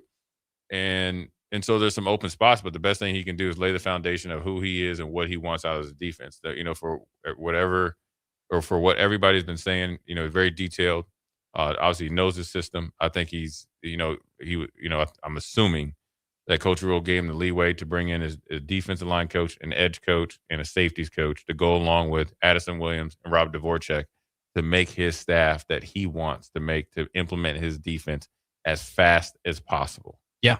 That means you implement it, you see some mistakes, you adjust it, you're able to make more adjustments, you add to it, you subtract to it. And so as you go along, spring ball, summer, early summer, late summer, fall camp, you're hitting the ground running because the communication is streamlined from top to bottom. That's him all the way down to the assistant coaches, to the assistant coaches. And so that's what, it's a big task for him. But he can do it. But it's every position's open. I think, Williams Newary probably needs to, probably going to start. I'm assuming Owen Chambliss, Marshall, McDougal are going to start. Shavers and Foster probably in a competition, along with Bauer. Dawson Merritt's coming back off an injury. We'll see where he's at. Everything on the defensive line. I mean, I'm sure Riley Van Poppel is going to be in the mix. You got 2 guys you brought into the portal. Probably Cam Linhart's on the other one. You can probably trust Cam. You got the young freshman, 93, that played last year, showed some flashes. And then, linebackers really what's going to be interesting to me for a second, the stack linebacker, right? And throw nickel in there, is they went and got 3 guys out of the portal, right? To go with the 3 that they already have, and you throw 4 in that they already have, 7 with Christian Jones. Where do they all fit in, and where does the rotation go? Yeah. Because I think they said, and if I misspoke, or if I'm going to misspeak, or I think they said they plan on playing at least 4 of those guys. So 4 guys for 2 positions. So you got to be very productive. I'm sure Chambliss will play majority of the plays. He knows the defense. He seems like he's a pretty athletic and active player. So I'm sure he's going to eat up majority of that. So you got 3 guys playing for 1.5 spots. Whoever's his backup isn't going to play as much as the other guy's backup or competition, the top 2. So that's going to be something that needs to shake out early in the spring and throughout the end of the spring. And you might want to ask why. Why is because that's where your leadership goes. That's your leadership position. It'll be important too, because if you have the leadership established right away, you know what the foundation is and what you want to see out of. Because Owen Chambliss and McDougal, they're huge assets because they know what it's like to be under Rob Orich in different situations and different teams. And he knows them. Yeah, and that's huge right away. You have that established with those 2 guys, and now it's time. This is the time to gel with the rest of the crew. And when you get everybody on the right page, a lot of things can happen. But this is the time to do it. That's why I think spring ball, I know it's not the most flashy thing. No. But it's important, not only at Nebraska, but at, 120 plus other schools. Yeah. John Corlin has a good text here. He says, hoping the Black Shirts lead the way. So much said about the offense and talk. Kool-Aid free, see it on the field, talk about it later, and coach. And, look, one thing about college football, you have to run the ball and you got to stop the run in order to win. And win at the rate that you want to win. So, that's going to be an emphasis, and you got to make sure you have the run fits. It's a lot of attitude. Sure, you need bigger, stronger guys, but you got to have the mindset. Indiana wasn't an overly big team as far as up front goes. They weren't, it wasn't a bunch of 5-star recruits where they were out. They just were well coached, vicious, motivated, and deeply, deeply invested team. They played together. There was no mistakes. They just put the vice on you and just continue just to clamp down on you. And they played the percentages really well. And so my point is, you don't have to have, in a 4-man front, a whole bunch of 300-pounders. Now you got to have guys that are really, really good technique-wise and really, really aggressive. But this tone has to be set by somebody on that defense. I think the biggest thing that you want to see coming out of the spring is true leadership. Guys that are going to take hold of this defense and demand more than the teammates know that they can give, and then get it out of them and not waver, because that's what's going to help you when you go to Michigan State at the 4th game. And you play on the road up there at the Woodshed, and here goes Pat Fitzgerald. He would know like nothing else to beat Nebraska, his first game at home, or Big Ten game, at home. And then you're going to play Ohio State. Then you're going to play, Washington. You're going to go out to Oregon. You're going to get, Iowa to end the season at Iowa. Indiana too at home. So the opportunity is there, and guys have got to step up. And it's not after spring ball. It's right now. That's why it's important. And it's imperative, and leadership is key. I think that was probably part of, some of the things I would like to see out of some guys last year. Mm. The older guys have been around. You should have took more control. Kind of were like all right, I'm gonna play, I'm gonna do my thing, but we're really passive. You need some guys to be less passive, more aggressive, and take a hold of that leadership, and not be the leader that always is talking to Nick when you make a mistake. The leader of, we are doing this together, and it's a relationship based. It's a team. It's a team. Yep. Right. And that's where you're going to make strides. Yeah. Johnny Cortland also says, don't talk about doing it. Do it. Talk later. Yeah. It's another. I mean, yeah, you can say all you want. You can win the offseason title, put up the banner or whatnot, and say, they're going to do this, this, and this.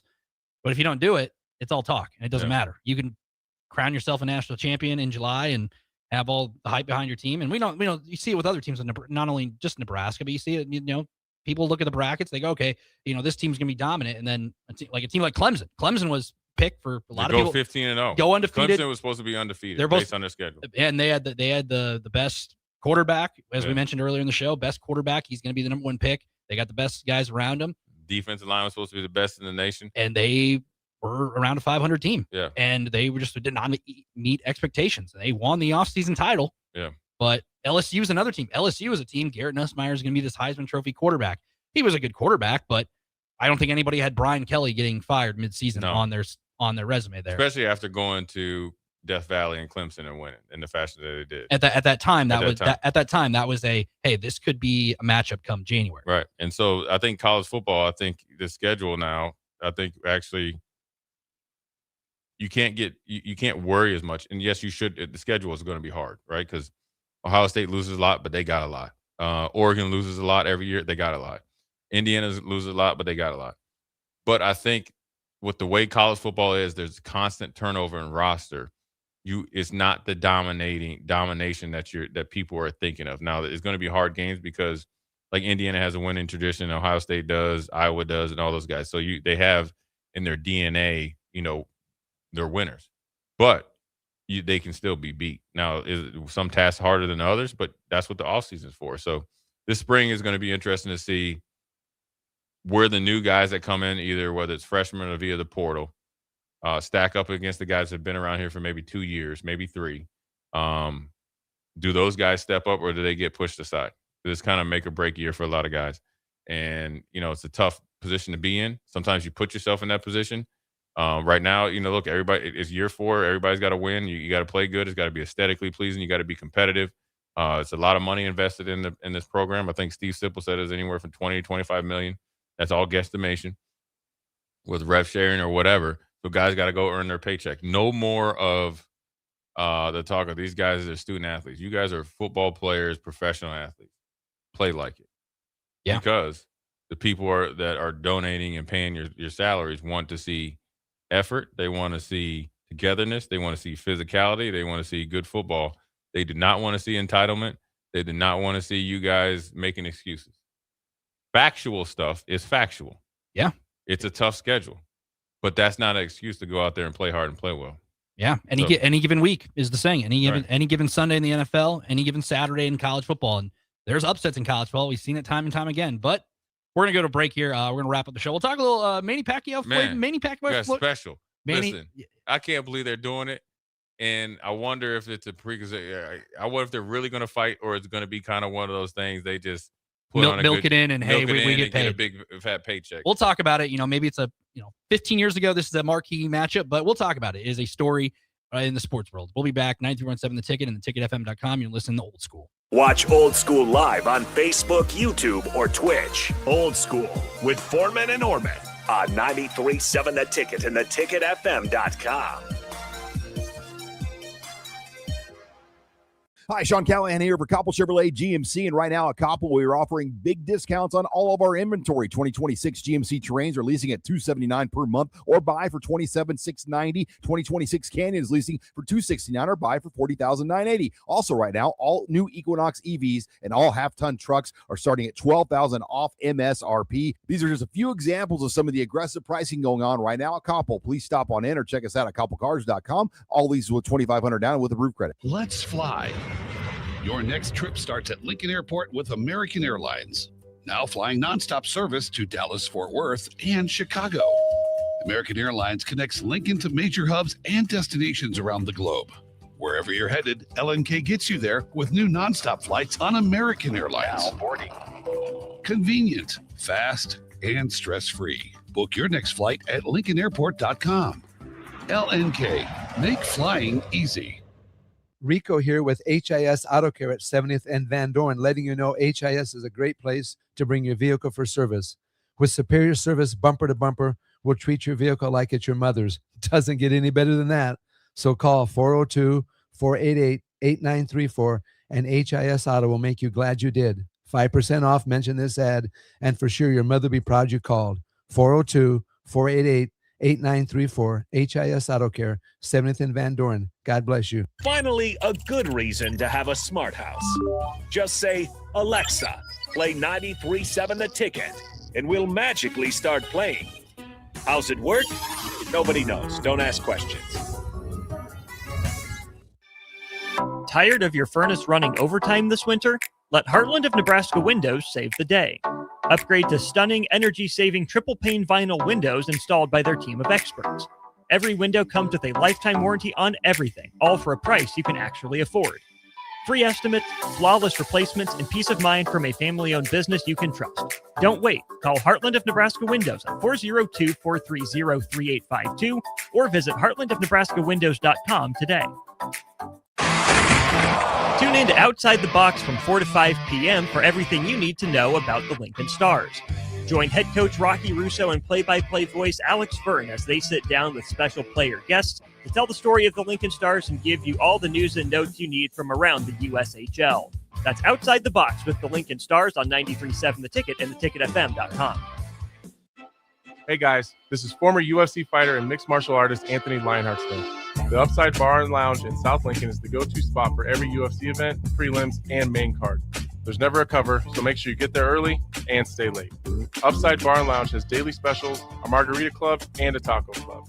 And don't forget, they just added Buzz Bowls to their menu.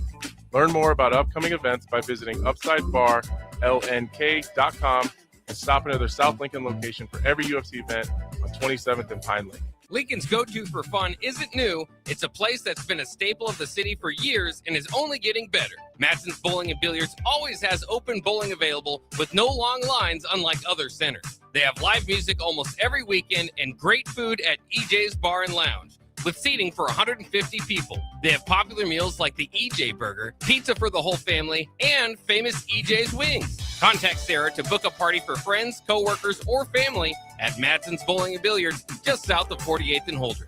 Looking to get a room downtown or near South Lincoln? Abe Lincoln would tell you no to the Ford Theater and yes to Lincoln Hotel. Save up to 40% off downtown Lincoln prices with a nice clean room and comfortable stay. Lincoln Hotel is locally owned and offers a day pass to the city's largest locally owned gym, Good Life Fitness.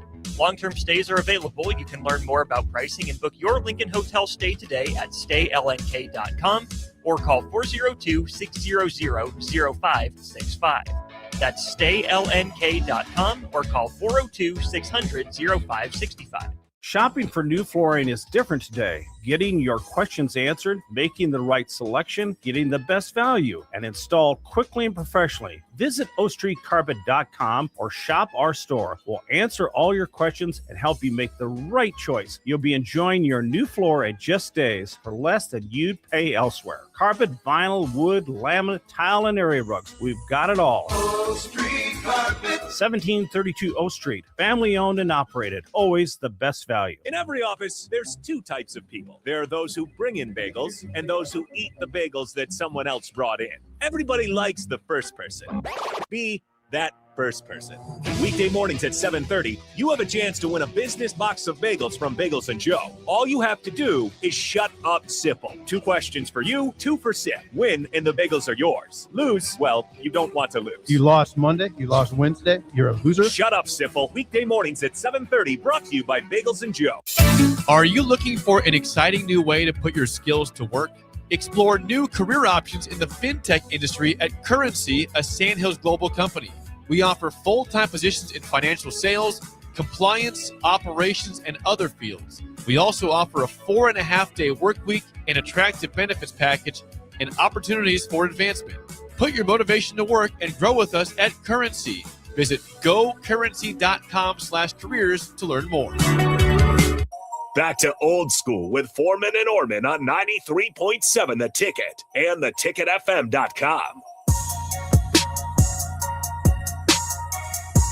Welcome back, Old School. Final segment here on this Monday. Nick Wyman with you alongside Jay Foreman. We talked about football. We talked about basketball. We talked about the Olympics. We talked about everything, but now we're getting in the world of boxing as news broke earlier today that Floyd Money Mayweather coming out of retirement. That was over the weekend kind of news, but now he is going to be facing Manny Pacquiao in a rematch from 2015. Crazy to say that in the year 2026. That Floyd Mayweather Jr., Manny Pacquiao will officially run it back in professional rematch on September 19th at the Sphere in Las Vegas, Nevada. Two icons previously fought in the fight of the century in 2015. Crazy that, I mean, it makes sense. How old is Floyd? I know, man. I think he's 48. I think he's 48 years old. He's 48. Floyd is. How old is Manny? We'll look it up. He's older, right? So 48 for Floyd, which is, you're up there in age or whatever. George Foreman fought into his late 40s. Manny Pacquiao's 47. So they're on even pace. Yeah. I mean, you got to hope, this is the Sphere in Las Vegas, the last big, the NHL draft was there one time. They had UFC was there when Sugar Sean O'Malley fought Marab in that main event. You got to hope that this is actually like a big, these guys are just going at it, tear each other apart instead of I'm just here for the money and the fame, because it's at the Sphere in Las Vegas, one of the more newer sports. Yeah. Okay, very unique location. Yeah. You got to hope that this is legit and that these two are just going to be, they're rivals essentially. Floyd Mayweather, Manny Pacquiao, same sentence. You have those two their careers are intertwined. Yeah, you got to hope it's the same thing. I mean, if Manny Pacquiao has anything, and he say he's gonna try his get back. Yeah, I mean, Manny Pacquiao fights till he's 50. Floyd is always in shape. But man, I'm excited. I'm excited. That's not till September as of right now. Boxing. The lead up is going to be crazy. Because remember that I thought that they were trying to say Floyd was going to fight Mike Tyson in the exhibition. This has got to be a fight. It's got to be. They're rivals. Like I said, they are you can't mention Floyd Mayweather without Manny Pacquiao. Their careers are intertwined. That 2015, I remember the 2015 one, watching it, and how everybody, Floyd's undefeated. Floyd's whole thing, and he got away with that. Manny banged up heading into it, as we talked off the air. Yeah, remember Floyd accused him of doing steroids, all types of stuff. And it'll be the same situation this time around. These guys are, they're rivals. This is Michigan, Ohio State, just in boxing. Yeah, essentially. Yeah, Floyd was talking junk about Manny's manager and all that stuff. I mean, that just lets you know the state of boxing, right? But then also it just lets you know, again, the state of boxing, how much money and how big of a draw these guys still are. And 48 and 47, and you pull two of the greatest fighters of all time. We got a guy right up the road in Omaha that probably has a little say in being the greatest of all time. He was asked on a different media outlet, would he come back? He says no. I mean, Bud just went out on top. It's wild. So John in Cortland says that, Manny Pacquiao, his last fight was in July of 2026 when he was 46, draw against Mario Barrios in Las Vegas. So he has been actively fighting. This isn't just a guy, two guys going, let's get off the couch and let's make some money. Yeah, this isn't. You ever seen Rocky 3? Yes. This isn't Hulk Hogan, aka Thunder Lips, against Just, Rocky. hey, But like a little charity event. This is Manny Pacquiao just fought last year, less than a year ago. July 19th, 2025. So yeah, a couple months ago, he fought an actual fight against WBC welterweight champion Mario Barrios in the same city that they're fighting this in September. So this is like he's still active. Like he's in his upper 40s, but hey. So Floyd has been doing exhibition stuff. He fought John Gotti Jr., right? He's fought overseas. He's fought exhibition fights. He was supposed to exhibition with Mike Tyson. So his last actual boxing match that counted McGregor was 2017. And that was against McGregor, right? McGregor, because it's Conor McGregor at that time. That was peak Conor McGregor. Yeah. Like him or not, he was entertaining. And Floyd Mayweather, that whole thing, that's what it was. It was entertaining, and it was Conor for stepping out of his way to get into boxing while he was pretty much the height of his UFC career. Yeah. And goes back to UFC and hasn't really fought since. But now you have these two guys who 2015, it was 10 years ago, over 10 years ago. And now this might be the last time you see them face one another. Man. I mean, you got chills. I got chills thinking about it just because it's like, I remember seeing that. And yeah, like John Corton says, Manny's looking for a head. Yeah, I mean, he lost to him way back when. And now you finally get that chance. You're kind of got the edge, I would say, because you're you're actually fighting still. Yeah. And Floyd just coming in here like, hey, I'm coming out of retirement. And Manny Pacquiao has a chance to steal his shine and hand him a loss. Yeah, the lead up is going to be huge. It's going to be exciting. Yeah. So yeah, we're going to see. I'm excited. September 19th in the Sphere in Las Vegas. You couldn't ask for a bigger stage. But we're going to let Jay get out of here. Old School on this Monday is over with. Thank you, Graham Tire. Thank you, Heartland Windows of Nebraska, for sponsoring Old School. Nick Wyman, Jay Foreman. Austin will be back in tomorrow. Jay will be back Wednesday, correct? Yeah, I think so. So that'll be the schedule. So showing a lot of depth here at the Ticket. But that is all. Old School. Stick with us. Husker Football Hour. Tom Shadell coming up here on 93.7 The Ticket and theticketfm.com.